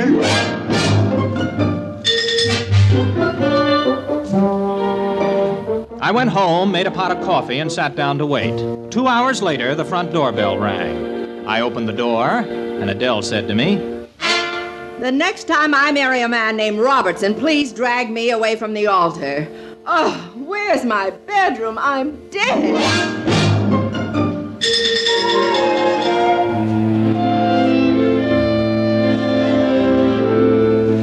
The next morning, Adele and I decided that everything that had happened the night before, the babies, the traffic, the mess at the pier, everything had just been one of those freak accidents.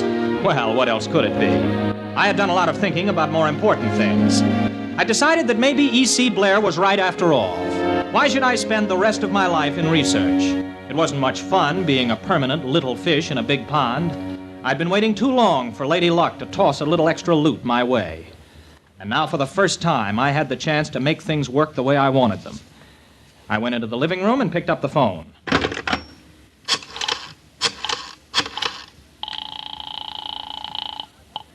Long distance. I want to make a person-to-person call to Mr. John Nolan, Sunshine Drug Corporation, Chicago. The number is Temple 34573.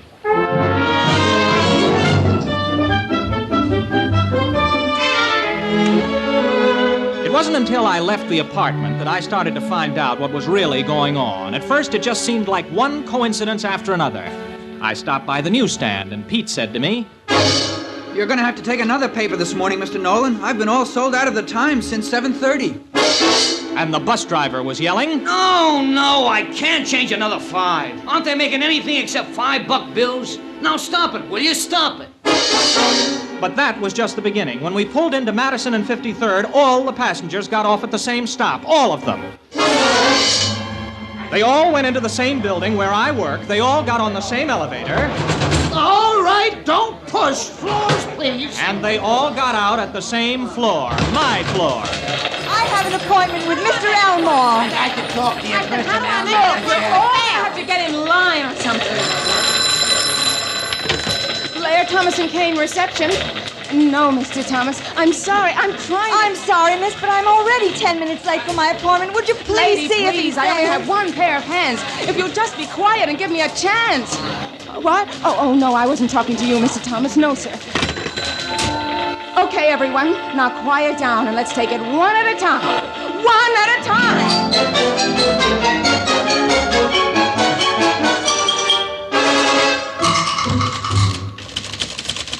Good morning, Mr. Nolan. Morning, Elaine. Some madhouse out there. It's getting worse all the time. You know, everything has gone real goofy this morning. Have you noticed anything strange going on besides the riot outside? I certainly have. The teletypes are coming in by the bushel.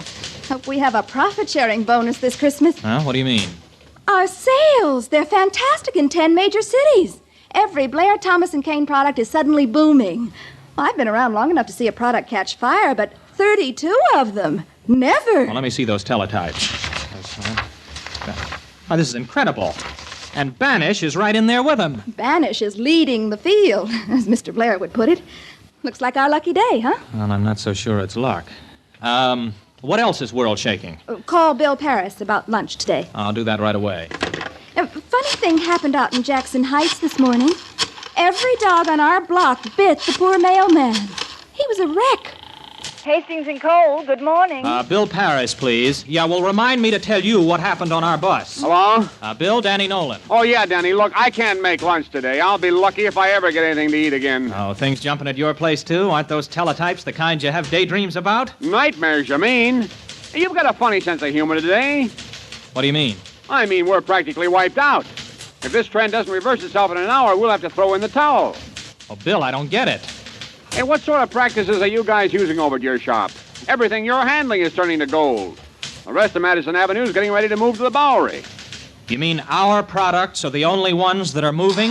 Well, if you call Grease Lightning moving, Nolan's office. Not a recorded sale in the country for anything except Blair products today. In the conference room.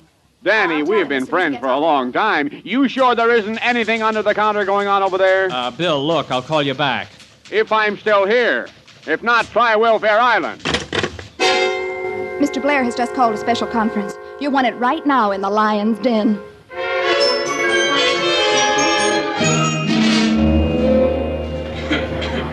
Okay, men. Let's get in unison here.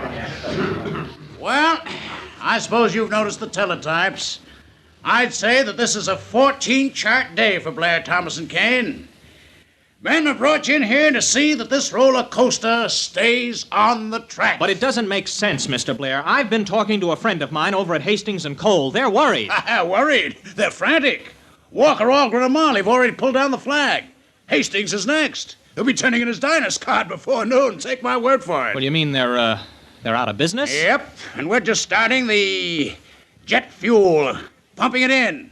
When we really start to travel. Va-voom! Like that. right through the gold barrier. But it doesn't make sense. I did the research on all our products, and we ought to have about 1/8 of the market, not all of it. I planned the campaign for Banish, but I didn't think it would sell like it's been going all morning. Why, 2 stores in Brooklyn are sold out already. You know what? Something is wrong with the law of averages. You just can't figure on 100% of all sales. And you can't figure on traffic going all the same way, and all boy babies, and all baggage all dumped under one letter. Oh, don't give me that talk about law of averages. That's just another law made to be broken. We're going to stock the shelves of every store in this country shoulder high. The other agencies can pass out severance pay. We'll have a Christmas bonus that'll put a caddy in everyone's garage. And, Danny, you're in for a very pleasant surprise when you pick up your paycheck on Friday, if you know what I mean.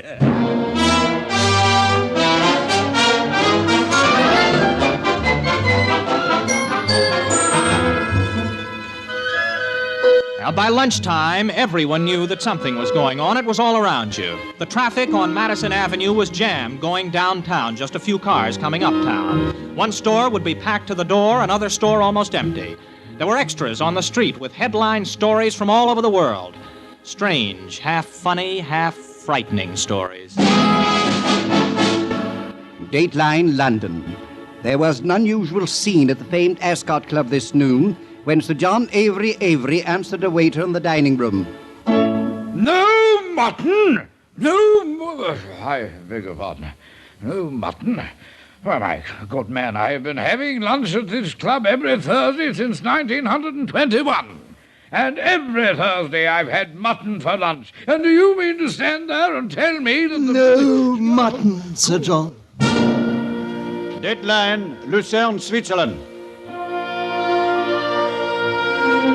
It is with considerable embarrassment that we are forced to report that last night at exactly 12 o'clock midnight, every Swiss watch and clock in Lucerne stopped. In an interview with this reporter, Francis Basler, president of the world-famous Basler Watch Company, said, I can't explain it. There is no explanation. Pardon me, but do you happen to have the correct time?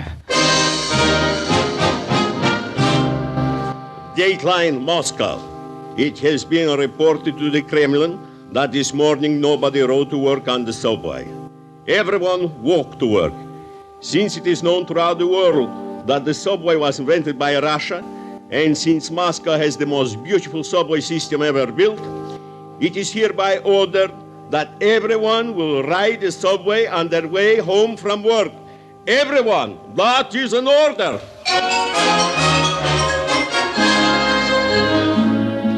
I went back to the office after lunch. The place was still spinning like a king-size squirrel cage, and most of the executives were walking around with dollar signs in their eyes. Then I heard a sound which seemed a little out of place in all the money-making merriment, and I saw Elaine dabbing at her eyes and trying not to let me see her face. Well, look, anyone interested in a gray flannel shoulder, it's available at the moment. It's nothing, Mr. Nolan. Please, I'm sorry. Just being very foolish. A woman's prerogative and privilege. Nothing I can do to help? Not unless you'd like to go down to Washington and blow up the Pentagon. I just got a cable from Jerry. He's my fiancé, stationed in Germany. His Christmas leave has been canceled. We were going to be married. Well, any reason for his leave being canceled? The wire didn't say. It just said, all leaves canceled. Oh, who wants to get married anyhow? I suddenly had a sort of strange feeling in the pit of my stomach. I guess maybe that was the first time I began to feel a little frightened. The world seemed to be slowly sliding off its axis. And all at once I wanted to be with Maggie and Adele, and in my own apartment where I could shut the door and feel reasonably safe.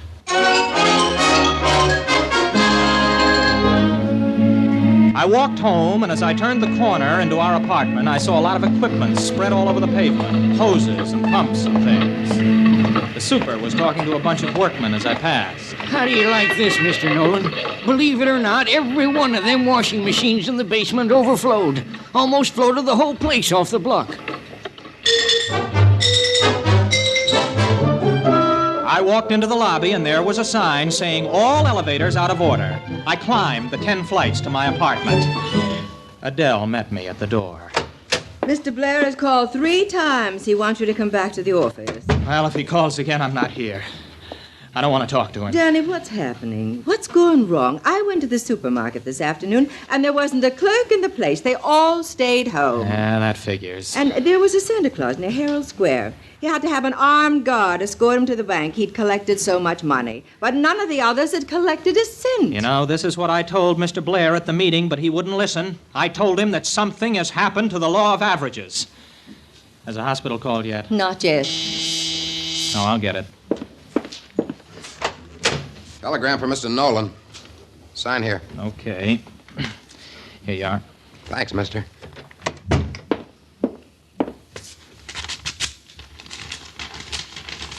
Danny, it isn't about Maggie. Is it? Oh, Danny, what is it? It's from the commanding officer of my reserve unit. I've been ordered to report for active duty in 24 hours.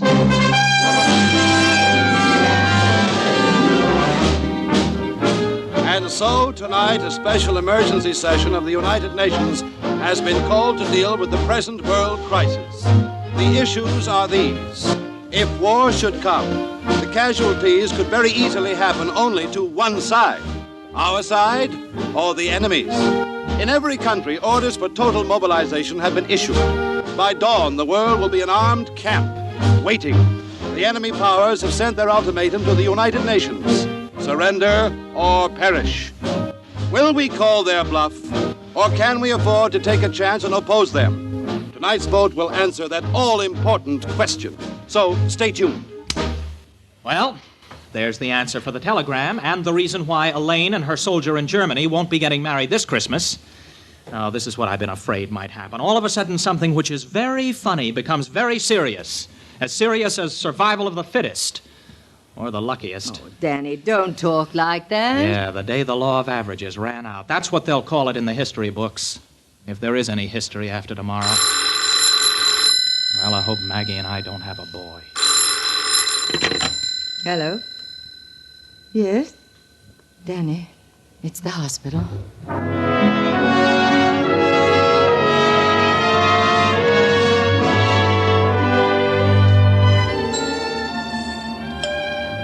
Shouldn't be too long now, Mr. Nolan. Would you like to listen to the radio? We've got one on in the recreation room. No, thanks. It's awful, isn't it? I mean, about the UN. Have they voted yet? No, sir, not yet. Danny, may I see you for a minute? I'll call you as soon as anything happens. About the baby, I mean. Thank you. Well, Mr. Blair? I tried to get you this afternoon. Yeah, I know. I wanted to talk to you, Danny. What for? Break some more laws? Don't you know what's happened? The agency's out of business, Danny. What do you mean? We haven't a single account left.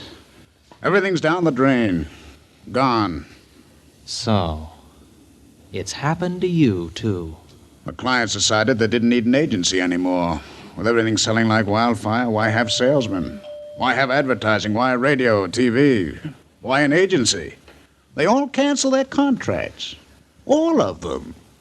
What do you plan to do? Well, under the circumstances, nothing. I'm going to the Pentagon in the morning, see if they need me. Later, when this is all over, maybe I'll try again. There's a chance of getting a foothold, even in the ad business. You mean you're starting to believe that there is such a thing as chance? Well, sure there is. Well, at least there used to be. But not anymore. It'll come back. How? You're going to make it come back? You didn't want anything to do with it before because it got in your way. And you got me hoping to beat it, too. Now look what's happened. Mr. Nolan? Yes? Doctor told me to tell you that it's a boy. A boy? Yes, sir. What are we going to do, Danny? What's the matter, Danny? You can't have everything you want, you know. Well, yes, Doctor, but... a boy. The other baby's fine, too. First twins we've had all day. A healthy boy and a beautiful, beautiful girl.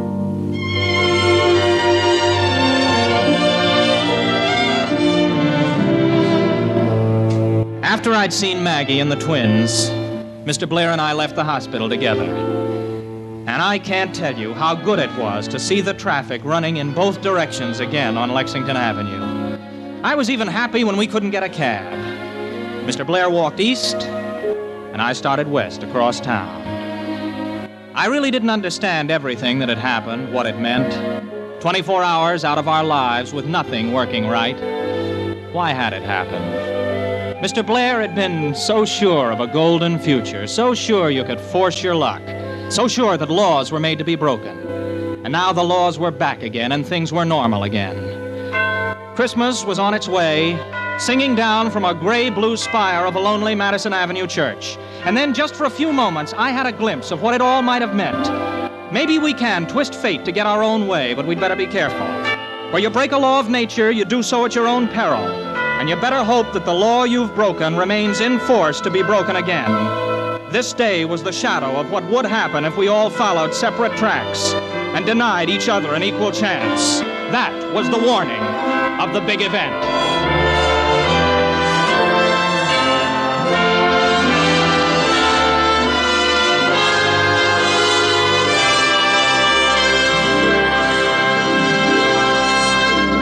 You have been listening to the CBS Radio Workshop and The Big Event, an original radio fantasy by Gloria Dapper and Draper Lewis. Musical score composed by Ben Ludlow, conducted by Alfredo Antonini, and produced and directed in New York by Paul Roberts. William Redfield was heard as Danny Nolan, Ralph Bell as Mr. Blair, Ethel Owen as Mrs. Robertson, and Roger DeKoven as Dr. Johnson. Others in the cast included Elaine Rost, Ivor Francis, Herm Dinkin, and Ruby Dee. This is Warren Sweeney inviting you to listen again next week when, from New York, the CBS Radio Workshop presents All Is Bright by Henry E. Fritch, the story of the fabulous search for the origin of one of the best-loved Christmas carols, finally traced to the singing of a trained songbird. Next week on the CBS Radio Workshop.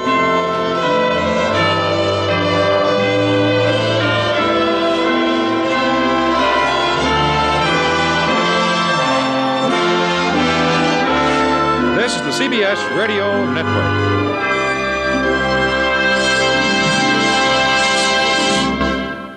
69 years ago, December 16, 1956, the CBS Radio Workshop on Classic Radio Theater with Wyatt Cox. I was wrong in telling you what's coming up on Tuesday's show a week from today. It'll be the Amos and Andy Christmas Show, another episode of the CBS Radio Workshop, the story of Silent Night, All Is Bright, also Gunsmoke and Beaker's Barn, and Tales of the Texas Rangers and the Christmas Payoff. That's all coming up a week from today on Classic Radio Theater with Wyatt Cox. Visit our webpage to support the podcast. That's at classicradio.stream. A quiz show next with a special little note to tell you about it. That's next.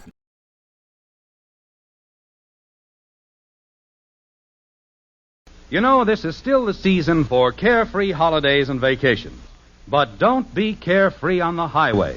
With roads jammed with traffic, this is the time to be extra careful when driving. When you plan a trip, be sure to allow plenty of time so that you won't be forced to drive too fast or too long. When you get tired at the wheel, you lose your skill and your judgment. So don't drive too many hours at a stretch. Plan your trip so that you can stop frequently and get plenty of rest. And when you start that trip, resolve that you're going to obey traffic laws and regulations. Don't gamble with safety. Remember, the life you save may be your own. I have a lady in the balcony, Doctor. Yes, the story of Dr. IQ, the Dr. IQ quiz show, 85 years ago, December 16th, 1940. And I'll tell you about what happened when the show moved to television. But first, let's listen to Dr. IQ. We take you now to the Albee Theatre in Cincinnati, where Mars Incorporated, makers of Snickers, present Dr. IQ, the mental banker.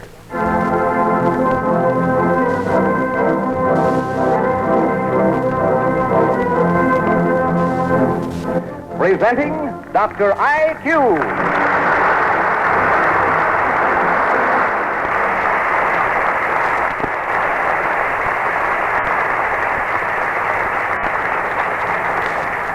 Mars Incorporated, makers of America's most enjoyable candy bars, are happy to bring you another half hour of fun with your genial master of wit and information, Dr. IQ, the mental banker.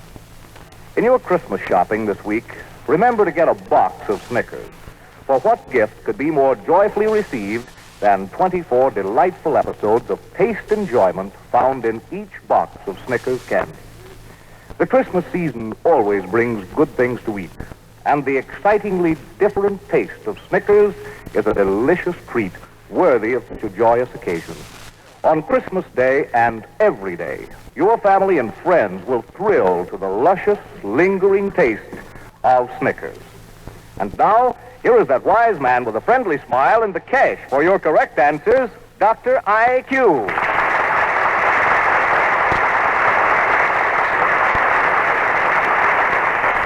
Thank you, Mr. Anthony, and ladies and gentlemen. Now, those in the theater audience who volunteer to answer my questions asked on the stage will be handed a portable microphone by one of my assistants and will remain seated while answering my questions. And now may I present my assistants who are stationed throughout the theater. On my right downstairs is Layman Cameron. Thank you, Doctor. In the center aisle is Ken Peters. Thank you, Doctor. On my left downstairs is Paul Allison. Thank you, Doctor. Upstairs to my right is Bill Edmonds. Thank you, Doctor. Paul Jones in the center aisle upstairs. Thank you, Doctor. And Mac McCord on my left in the balcony. Thank you, Doctor. And here we go for our first contestant, as usual, downstairs to my right with Layman Cameron. I have a lady here, Doctor. 11 silver dollars for this one. This season, many furriers have featured silver fox coats. Now, how many full pelts can they get from one fox within 3 years? I'm sorry, Doctor, I don't know. I think you'd find it only one, since naturally the fox has only one skin. But a box of Snickers to that lady, and 2 tickets to next week's production here at the Albee Theatre in Cincinnati, Ohio. Ken Peters now in the center aisle. Yes, Doctor, I have a gentleman. 21 silver dollars for this one. March 4th, as the date for the inauguration of the president, was established by an act of the Congress of the Confederation before the inauguration of the first president. Now, how was the present date, January 20th, established? By President Roosevelt. I'm sorry, sir. It was established by an amendment to the Constitution. But give that gentleman a box of Snickers and 2 tickets to next week's production here at the Albee Theatre. Now, Paul Allison on my left downstairs. Doctor, I have a lady. 12 silver dollars for this one, 12 silver dollars. In taking the oath of office, every American president has repeated the oath based on that used by George Washington, the first president. Has this been done because of personal choice, because it was required by law, or simply precedent? Because it was required by law. The oath of office is a part of the Constitution. 12 silver dollars to that lady. Your name and address, Helen Ralph, 2002, Lexington Avenue, Norwood, Ohio. Thank you very much, and congratulations to our first winner upstairs. Now, Bill Edmonds in the right. Thank you, Doctor, and I have a gentleman. 16 silver dollars for this one. In the nursery rhyme, which begins with the question, "Where are you going, my pretty maid?" You know the answer was, "I'm going a-milking, sir," she said. Now, what was the answer to the question, "What is your fortune, my pretty maid?" What is your fortune, my pretty maid? 5 seconds. What's that, sir? I'm sorry, Doctor. My face is my fortune, sir, she said. But a box of 24 Snickers to that gentleman, and 2 tickets to next week's production here at the Albee Theatre in Cincinnati, Ohio. And now Paul Jones in the center aisle upstairs. Doctor, I have a gentleman. Tonight, our biographical winner is Mrs. Margaret Mendahl of 2806 Russell Street, Whittier, California. Her word portrait of a famous personality was selected by the judges as being presented in the most interesting manner. The judges, of course, could choose only the single winning entry, but since we received several sketches on this same personality, the makers of Milky Way candy bars are going to send a box of Milky Ways to each of the other contestants, sending in a sketch last week before midnight Thursday on the personality chosen for tonight. For using her information, the makers of Milky Way are going to send Mrs. Mendenhall a check for $250. And now, if you can correctly identify the personality I'm describing after the first clue is given, I'll give you $75. Of course, the longer it takes you to identify him, the less your reward. But if your reward decreases, we'll add all that you missed to the $250 which Mrs. Mendenhall will receive. Now, are you ready for your first clue? Yes, sir. Thank you. $75. He was born in Lowell, Massachusetts on July 10, 1834, of Irish-American parents. His ancestors had all been soldiers, but his father left the Army and won world renown as a civil engineer. George Washington? I'm sorry, sir, but thank you for speaking up. Number 2, $60. When he was 8 years old, he went to Russia with his father, who had been commissioned by Tsar Nicholas I of Russia to construct the railroad between Moscow and St. Petersburg. Upon the death of his father, his mother brought him back to America, where he entered West Point at the age of 17. I don't know, Doctor. Thank you. Number 3, $50. He didn't like the discipline of military life. So 2 years later, when he failed in chemistry, he obtained a position in Washington as a draftsman, but was discharged for sketching heads and faces in the margin of one of his charts. Afraid I don't know, Doctor. Number 4, $40. When he was 21, he went to Paris to study art and added his mother's maiden name, MacNeil, to his own Christian name. Afraid I don't know. Number 5, $30. He often used musical titles for his paintings, such as Symphony in White and Nocturne in blue and silver. I don't know, Doctor. Number 6, $25. As an artist, he was equally at home in all mediums: oil, watercolor, pastels, or etchings. He was regarded as a master of the latter, producing about 400 etchings during his lifetime. I don't know, Doctor. Number 7, $20. He did not receive full recognition of his work until late in life, but before his death he became famous as an artist throughout the world. Afraid I don't know. Number 8, $15. Perhaps his most famous oil painting is that of his mother, which he called an arrangement in gray and black. I don't know. Number 9, $10. His first 3 names were James Abbott McNeil.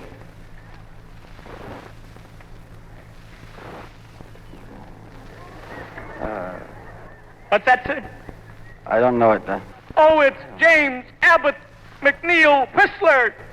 But a box of Snickers to that gentleman, and 2 tickets to next week's production here at your Albee Theatre in Cincinnati, Ohio, and consequently $325 will be sent to Mrs. Mendenhall of Whittier, California, for sending in the winning sketch on Whistler. A box of Milky Way candy will be sent to each of you also sending in a sketch on Whistler last week before midnight Thursday.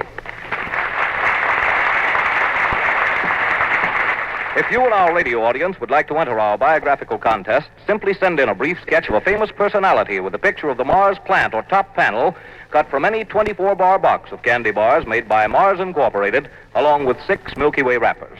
The judges select the most interesting entry and award the winning contestant $250. From the description selected, Dr. IQ will formulate the clues to be used next Monday night. We will then add to the $250 whatever amount the contestant in the theater fails to win from his $75 award in trying to identify the personality. All entries become the property of Mars Incorporated, and the decision of the judges will be final. Entries must be postmarked not later than midnight Thursday to be eligible for the following Monday night. Simply mail your biographical entry to Dr. IQ, Chicago, Illinois. Thank you, Mr. Anthony. Now, Mac McCord, please, in the left balcony. Doctor, I have a gentleman. $9 silver for this one. One of our most famous novels is entitled The Last of the Mohicans. Now, just what does the word Mohicans refer to, sir? Go right ahead. Indians? The Indians. It's a tribe of Indians. $9 silver to that gentleman. Your name and address, please. Ralph Setzer, Corbin, Kentucky. Thank you very much, sir. Congratulations. Layman Cameron, please, on my right downstairs. I have a gentleman here, Doctor. $20 silver for this one. The golden spike that united the first transcontinental railroad of the United States has been the subject of both prose and poetry because of its historical significance. Now, in what state was this spike driven? In what state? The first transcontinental railroad of the United States. In what state was that golden spike driven? What's that? I beg your pardon? I didn't understand that, sir. 5 seconds, please. Wyoming? What's that, sir? Wyoming? I'm sorry, it was Utah. but a box of 24 Snickers to that gentleman.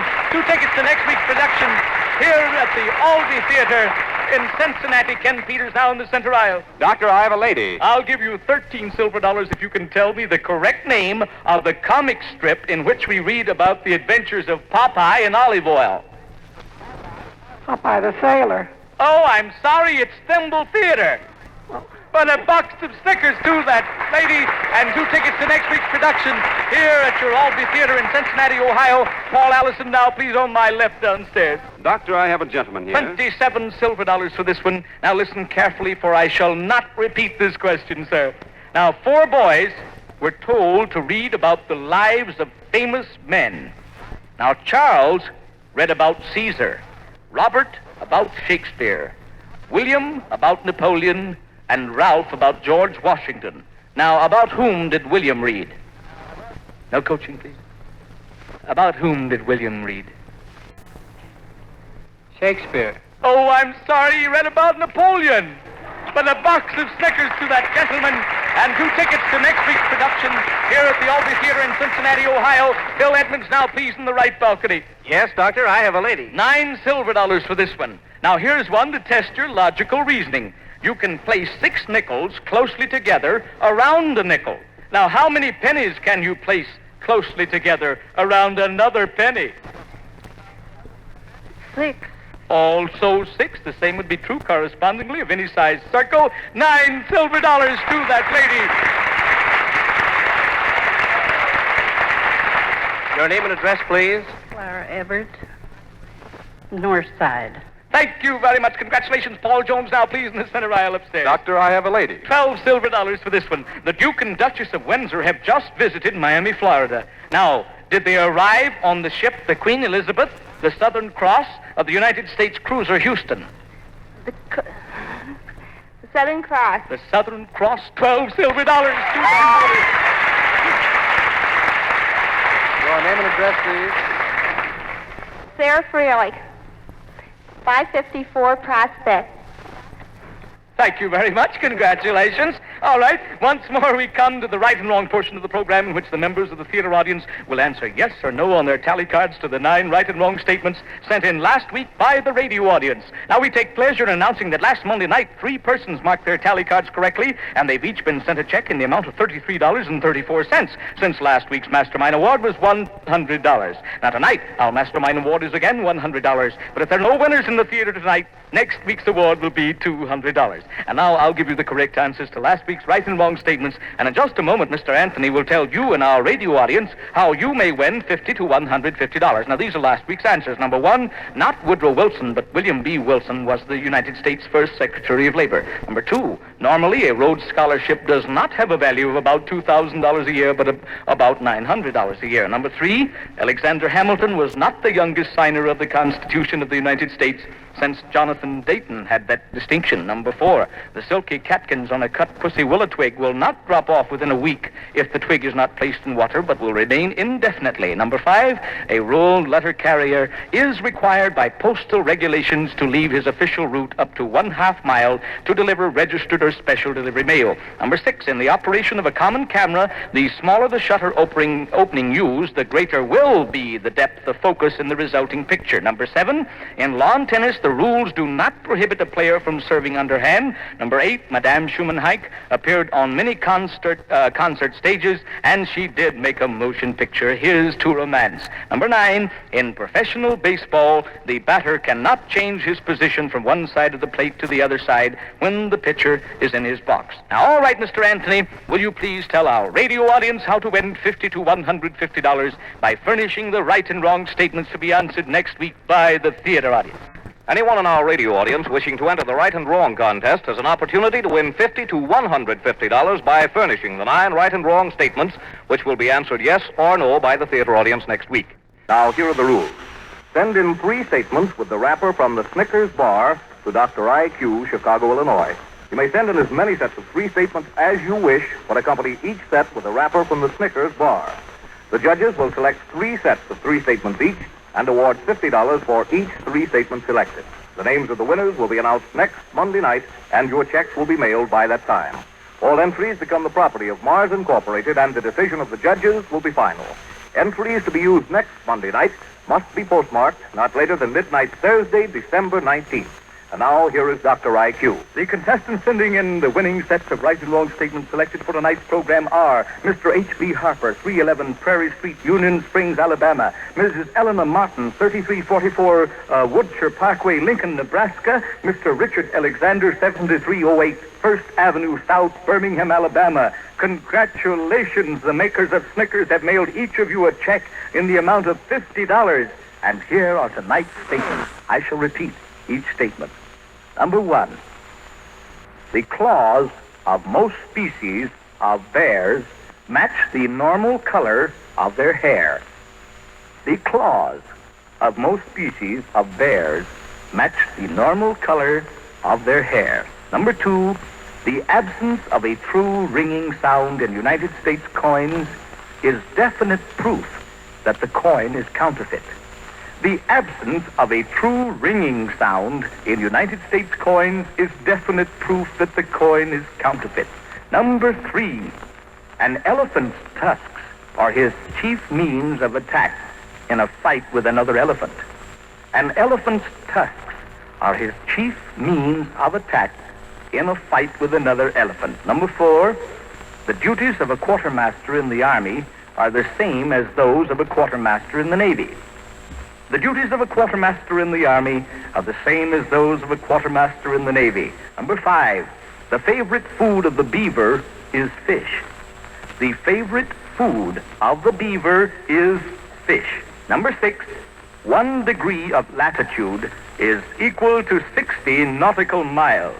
1 degree of latitude is equal to 60 nautical miles. Number 7, only postmasters of first and second class post offices are required to stand civil service examinations. Only postmasters of first and second class post offices are required to stand civil service examinations. Number 8, patents have been granted to approximately as many women as men. Patents have been granted to approximately as many women as men. Number 9, the 1940 Christmas seals are printed by the United States government on the same rotary press as ordinary postage stamps. The 1940 Christmas seals are printed by the United States government on the same rotary press as ordinary postage stamps. And now, if you'll please pass your tally cards toward the center aisles as rapidly as possible, we will continue with our program, which means Mac McCord now in the left balcony. Thank you, Doctor. I have a lady. Now, here we go. There are at least 5 sets of famous brothers acting in the movies. Now, name 2 sets of them for $17 and 4 sets for $28. The Barrymore set. The Barrymores. And, That's 1. Go right ahead. the Marx Brothers. The Marx Brothers, there's $17. Now 2 more, and it's $28. The Rich Brothers. That's 3.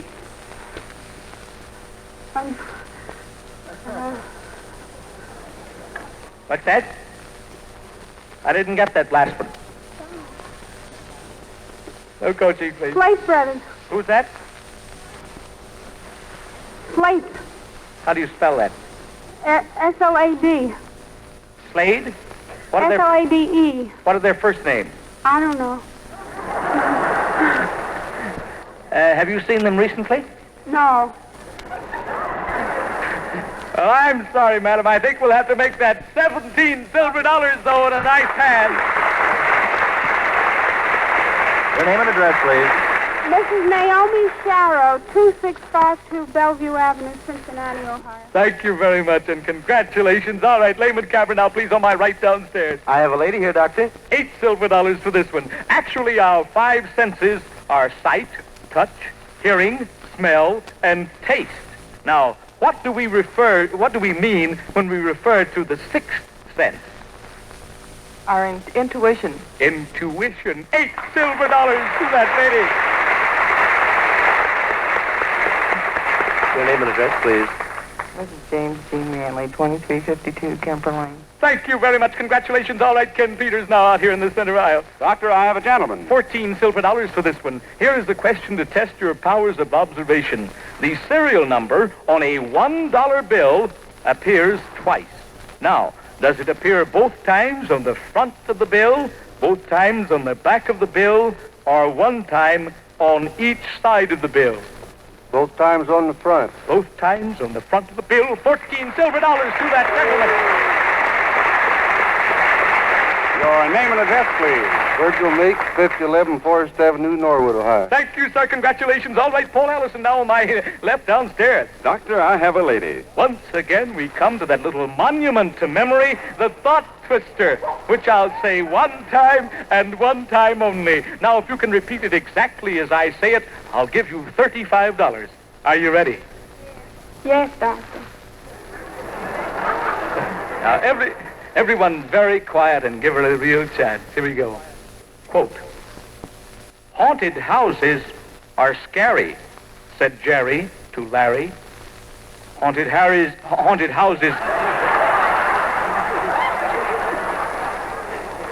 I'll take it over again. The lady's already won $5. Here we go now. Haunted houses are scary, said Jerry to Larry. Haunted houses are scary, Jerry. To him said Larry. Haunted houses are scary, Jerry, said Larry. Haunted houses are scary, Larry. To him said Jerry. Oh, I'm sorry. It's haunted houses are scary, said Jerry to Larry. Haunted houses are scary, Jerry. To him said Larry. But I said $5 for that little slip of the tongue. So give the lady $5 silver and a nice head.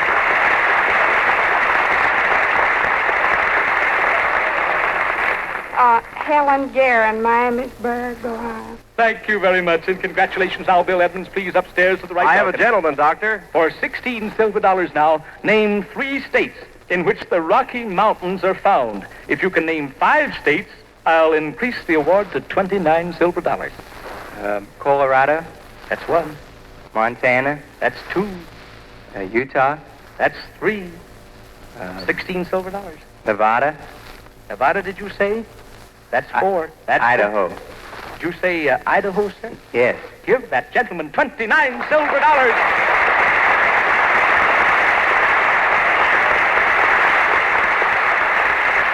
Your name and address, please. Edward Bammert, 429 Warner Street, Cincinnati, Ohio. Thank you very much. Congratulations. All right out there. Paul Jones, please, in the center aisle upstairs. Doctor, I have a gentleman. Now, here are 2 famous proverbs which I've scrambled and which are worth 9 silver dollars to you if you can unscramble them. The sun makes haste, while the hay shines waste.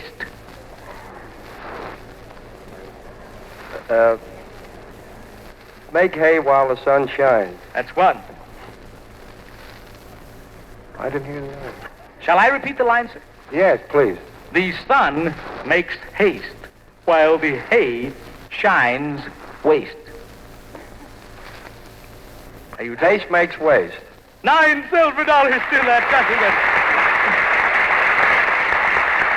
Your name and address, sir? Edward Dunn, 5510 Section Avenue, Norwood. Thank you very much, sir. Congratulations. All right, Mac McCord down the left balcony. Doctor, I have a gentleman. The next question calls for the names of girls made famous in songs. Now, $5 for each one you get correctly, or $19 if you get all 3. Now, what was the girl's name in I'll Take You Home Again?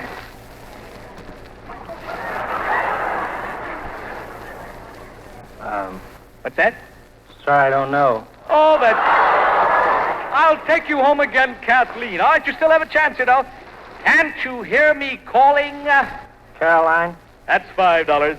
All right. Every little breeze seems to whisper.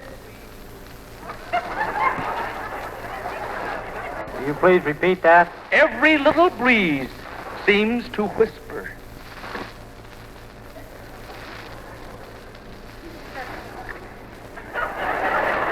What's that, sir? Sorry, I don't know. Oh, every little breeze seems to whisper Louise. However, give that gentleman $5 silver dollars. Your name and address, please. Don Schroeder, 220 North S Street, Hamilton, Ohio. Thank you very much, and congratulations. All right, Lehman Cameron on my right downstairs. I have a gentleman here, Doctor. $10 silver for this one. We usually associate Sir Isaac Newton with the apple, since the story is told that an apple falling from a tree caused him to investigate the law of gravity. Now, what famous scientist do we associate with a bubbling tea kettle? Fulton. Oh, we associate James Watt, sir, who experimented successfully with steam. But a box of Snickers to that gentleman, and 2 tickets to next week's production here at the Albee Theatre in Cincinnati, Ohio. And now Ken Peters in the center aisle downstairs. I have a lady, Doctor. $18 silver if you can tell me under what circumstances only a woman can become a commissioned officer in the United States Army. On the death of her husband? Oh, I'm sorry, she must be a nurse. But a box of 24 Snickers to that lady, and 2 tickets to next week's production here at the Albee Theatre in Cincinnati. Paul Allison now on my left downstairs. Go ahead, Paul Allison. Doctor, I have a gentleman here. $11 silver for this one. How many islands do England, Ireland, Scotland, and Wales represent? 2, Doctor. England, Scotland, Wales comprising 1, Ireland the other. $11 silver to that gentleman. Winston E. Coast, 3319 Alice Avenue, Hyde Park. Thank you, sir. Bill Edmonds now in the right balcony. Thank you, Doctor, and I have a lady. $17 silver for this one. The Second World War has been taking place for over a year now. Against how many different countries has Germany declared war during the past year and a half? 6, 13, or none? 6. I think you'd find it against none. Germany has not issued a formal declaration of war, but 24 Snickers to that lady, and 2 tickets to next week's production here at your Albee Theatre. All right, Paul Jones now in the center balcony. I have a lady, Doctor. $12 silver for this one. We might call this question a miscellaneous one, for I want you to spell the word miscellaneous correctly for $12 silver. MISCELL.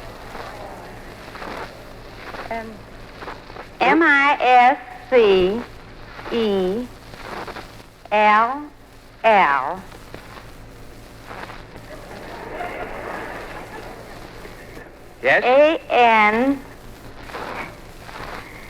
$12 silver to that lady. $12 silver. Did you say MISCELLANEOUS? $12 silver to that lady. Your name and address, please? Edith Gutzweiler, 117 Winkler Street. Thank you very much, and congratulations. And now may I thank you, ladies and gentlemen. But right now, I'd like to present Alan C. Anthony. And so we bring to a close another half hour of fun with Dr. I.Q., the mental banker. During the week of last-minute Christmas shopping that is ahead of you, when you begin to feel tired, stop and refresh yourself with a delightfully different taste of Snickers. And after you have finished the last luxurious bite, think of how much fun it would be to share your enjoyment with the whole family. So take a box of Snickers home with you and help Santa Claus spread taste delight by tucking a delicious bar of Snickers in each Christmas stocking. You, your family, and your friends will thrill to the luscious, lingering taste of Snickers.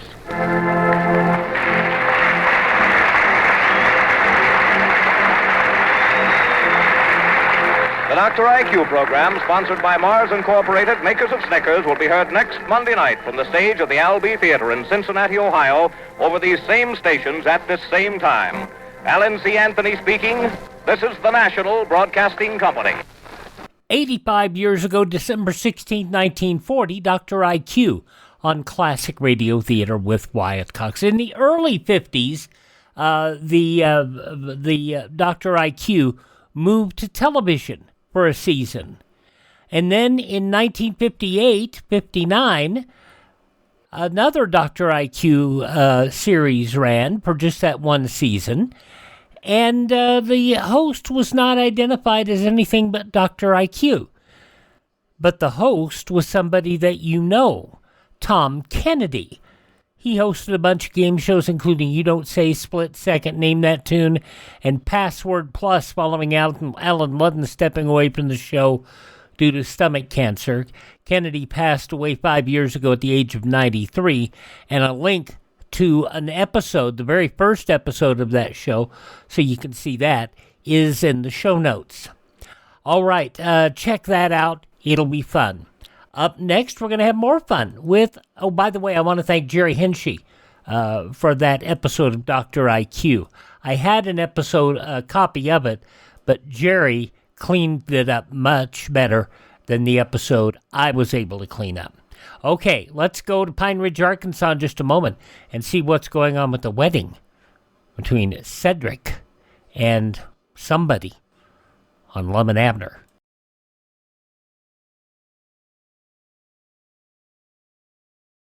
This is Walter Pigeon. I'd like to ask you to think for a moment. Think of all your neighbors, friends, or relatives who have died of cancer. Now I'd like you to think of something hopeful. The biggest battle in the history of medicine is now being waged against cancer. Science is learning more and more about this disease, and I'm confident that someday cancer will be conquered. But it won't happen without a fight. And leading this struggle is the American Cancer Society.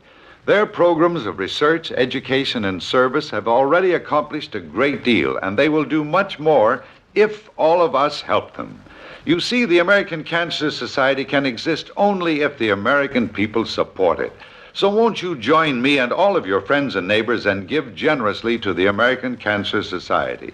Mail your contribution to Cancer, care of your local post office. That's Cancer, care of your local post office. Please, please help in this fight against man's cruelest enemy. Now let's see what's going on in Pine Ridge, Arkansas, and Cedric's wedding. This episode of Lum and Abner goes back to December 16th, 1942, 83 years ago today. The makers of Alka-Seltzer bring you Lum and Abner.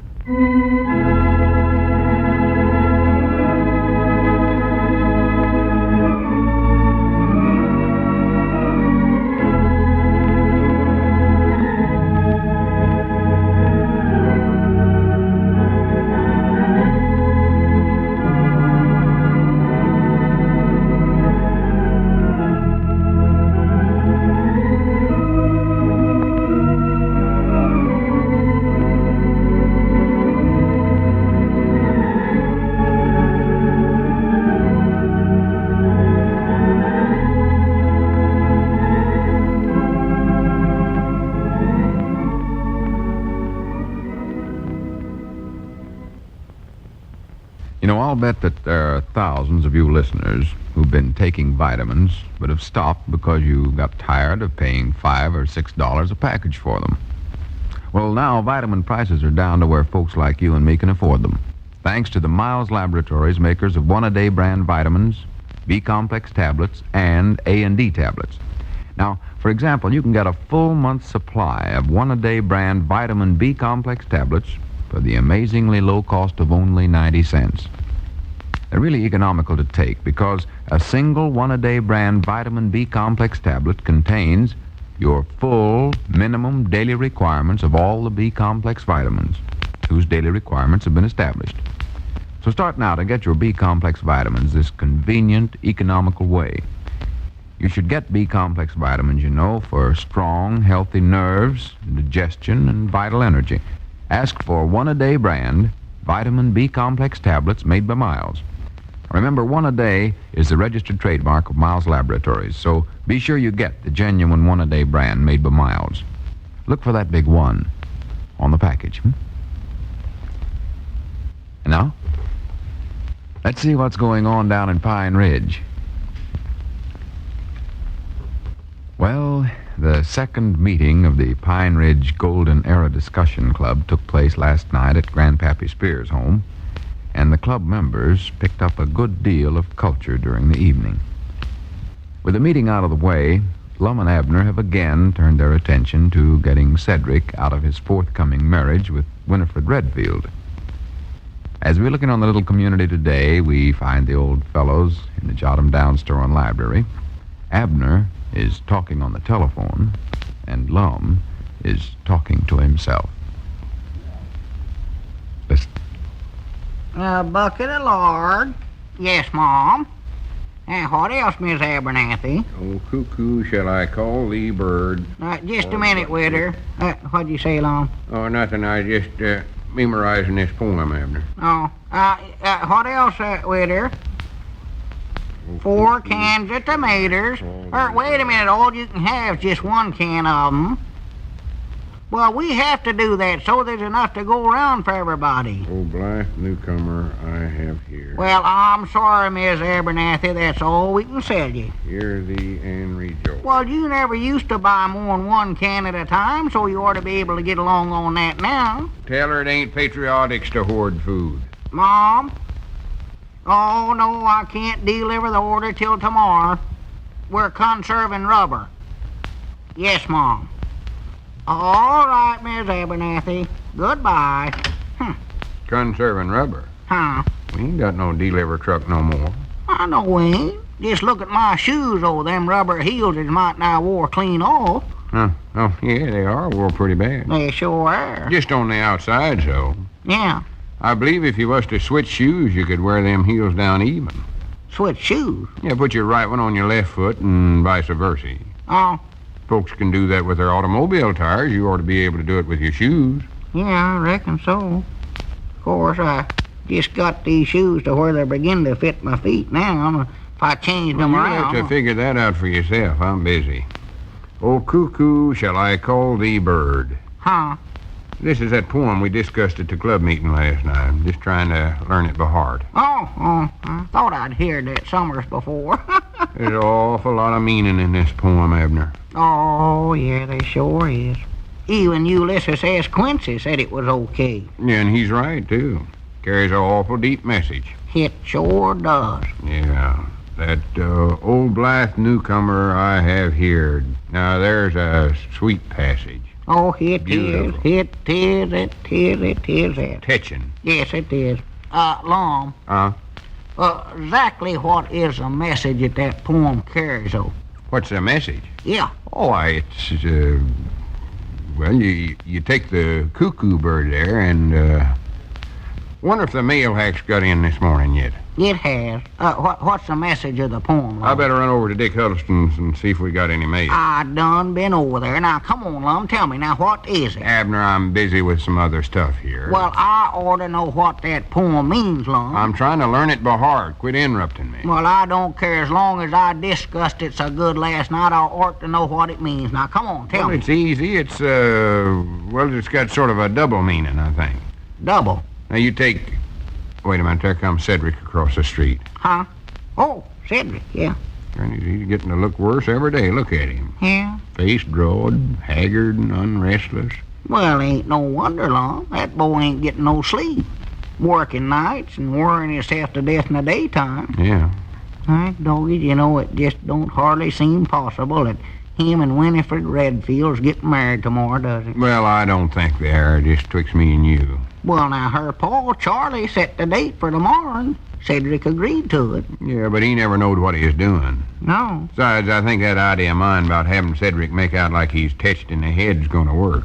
Well, it ain't did it so far. No, but I told Cedric to go over by the Redfield house today and do all the crazy things he could think of. He did, huh? Yeah, act insane.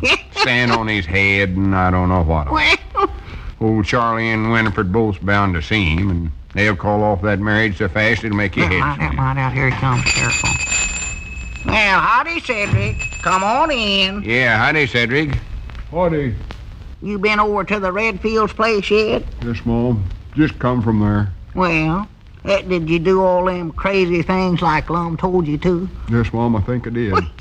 Well, don't you know whether you did or not? Yes, Mom, I know I did. Well, how'd it work out, Cedric?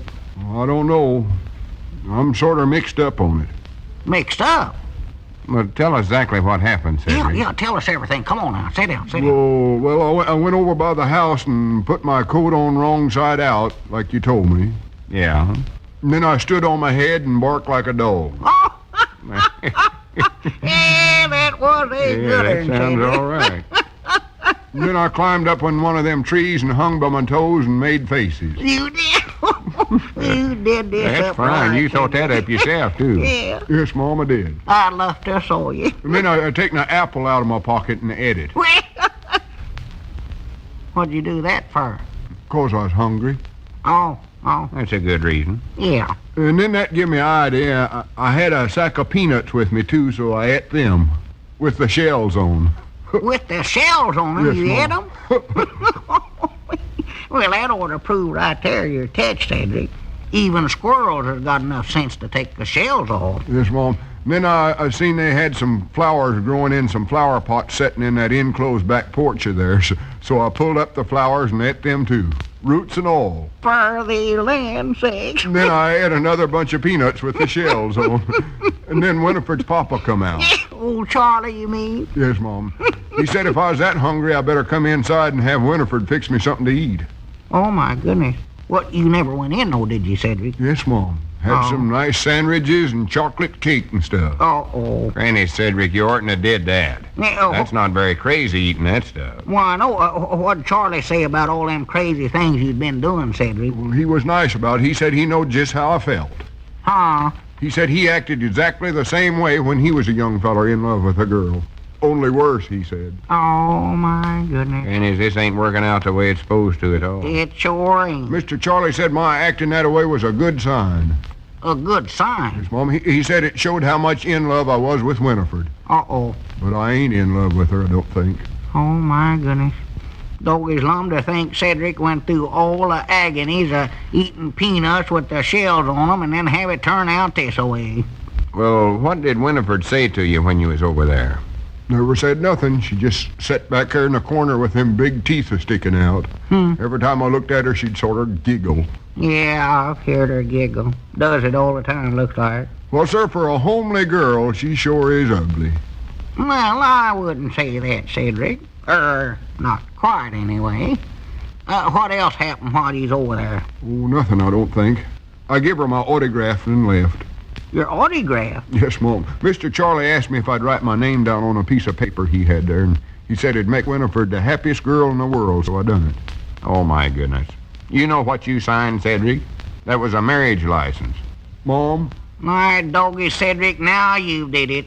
You never will get out of this now, just as sure as the world. You sure have fixed yourself up. Yeah, you're stuck now. I don't know why I ever needed to tell you to act touched. You can do it without acting. Wait a minute, Lum.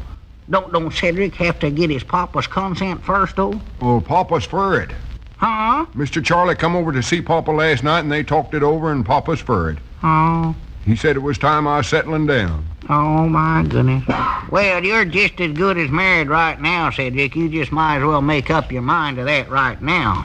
Reckon it'd do any good for me to call up Caleb and have a talk with him? I doubt it, Lum. Not calling Caleb. You know how thick him and that Charlie are. They're always on the horseshoe double teams together. All as partners think the world and all of one another. Yeah, that's right.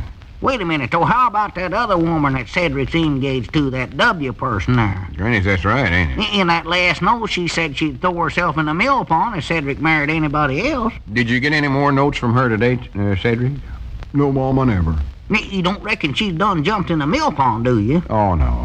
She just said that. She did, She just wrote that to scare Cedric. Oh. I don't think she'd actually do it. Just using psychology. Is that what she was doing? Why, sure. And she knows it ain't working neither. That's why she's quit sending them notes. Oh. She's more likely to give up the whole thing. Well, I hope so, for Cedric's sake.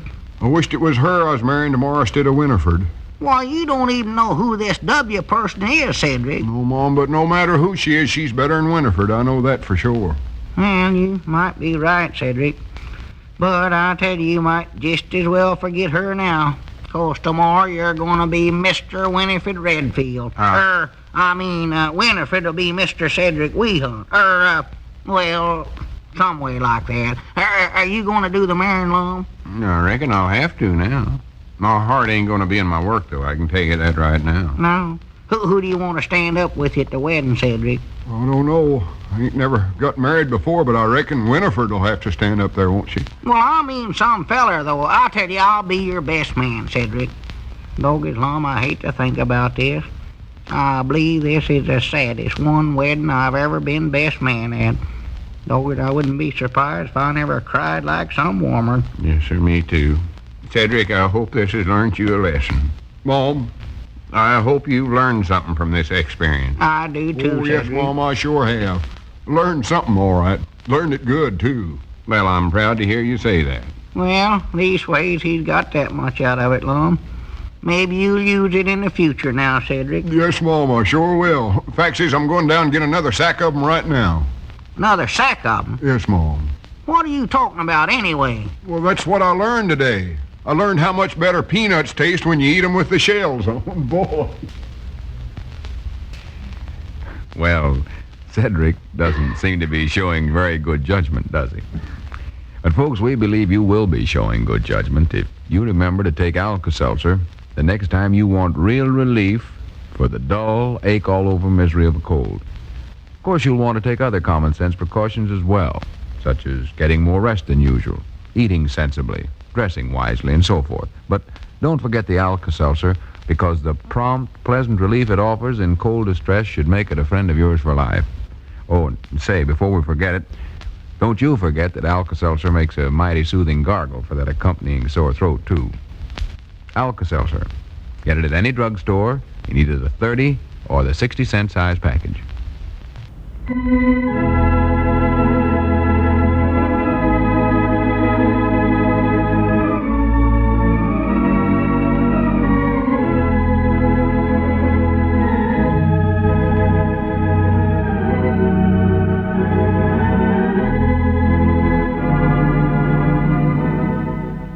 What a mess. Lum and Abner from 83 years ago, December 16, 1942, here on Classic Radio Theater with Wyatt Cox. Join us tomorrow on our Wednesday program with the adventures of Archie Andrews, Suspense, Boston Blackie, Calling All Cars, and Claudia. We'll see you tomorrow for more Classic Radio Theater. I'm Wyatt Cox.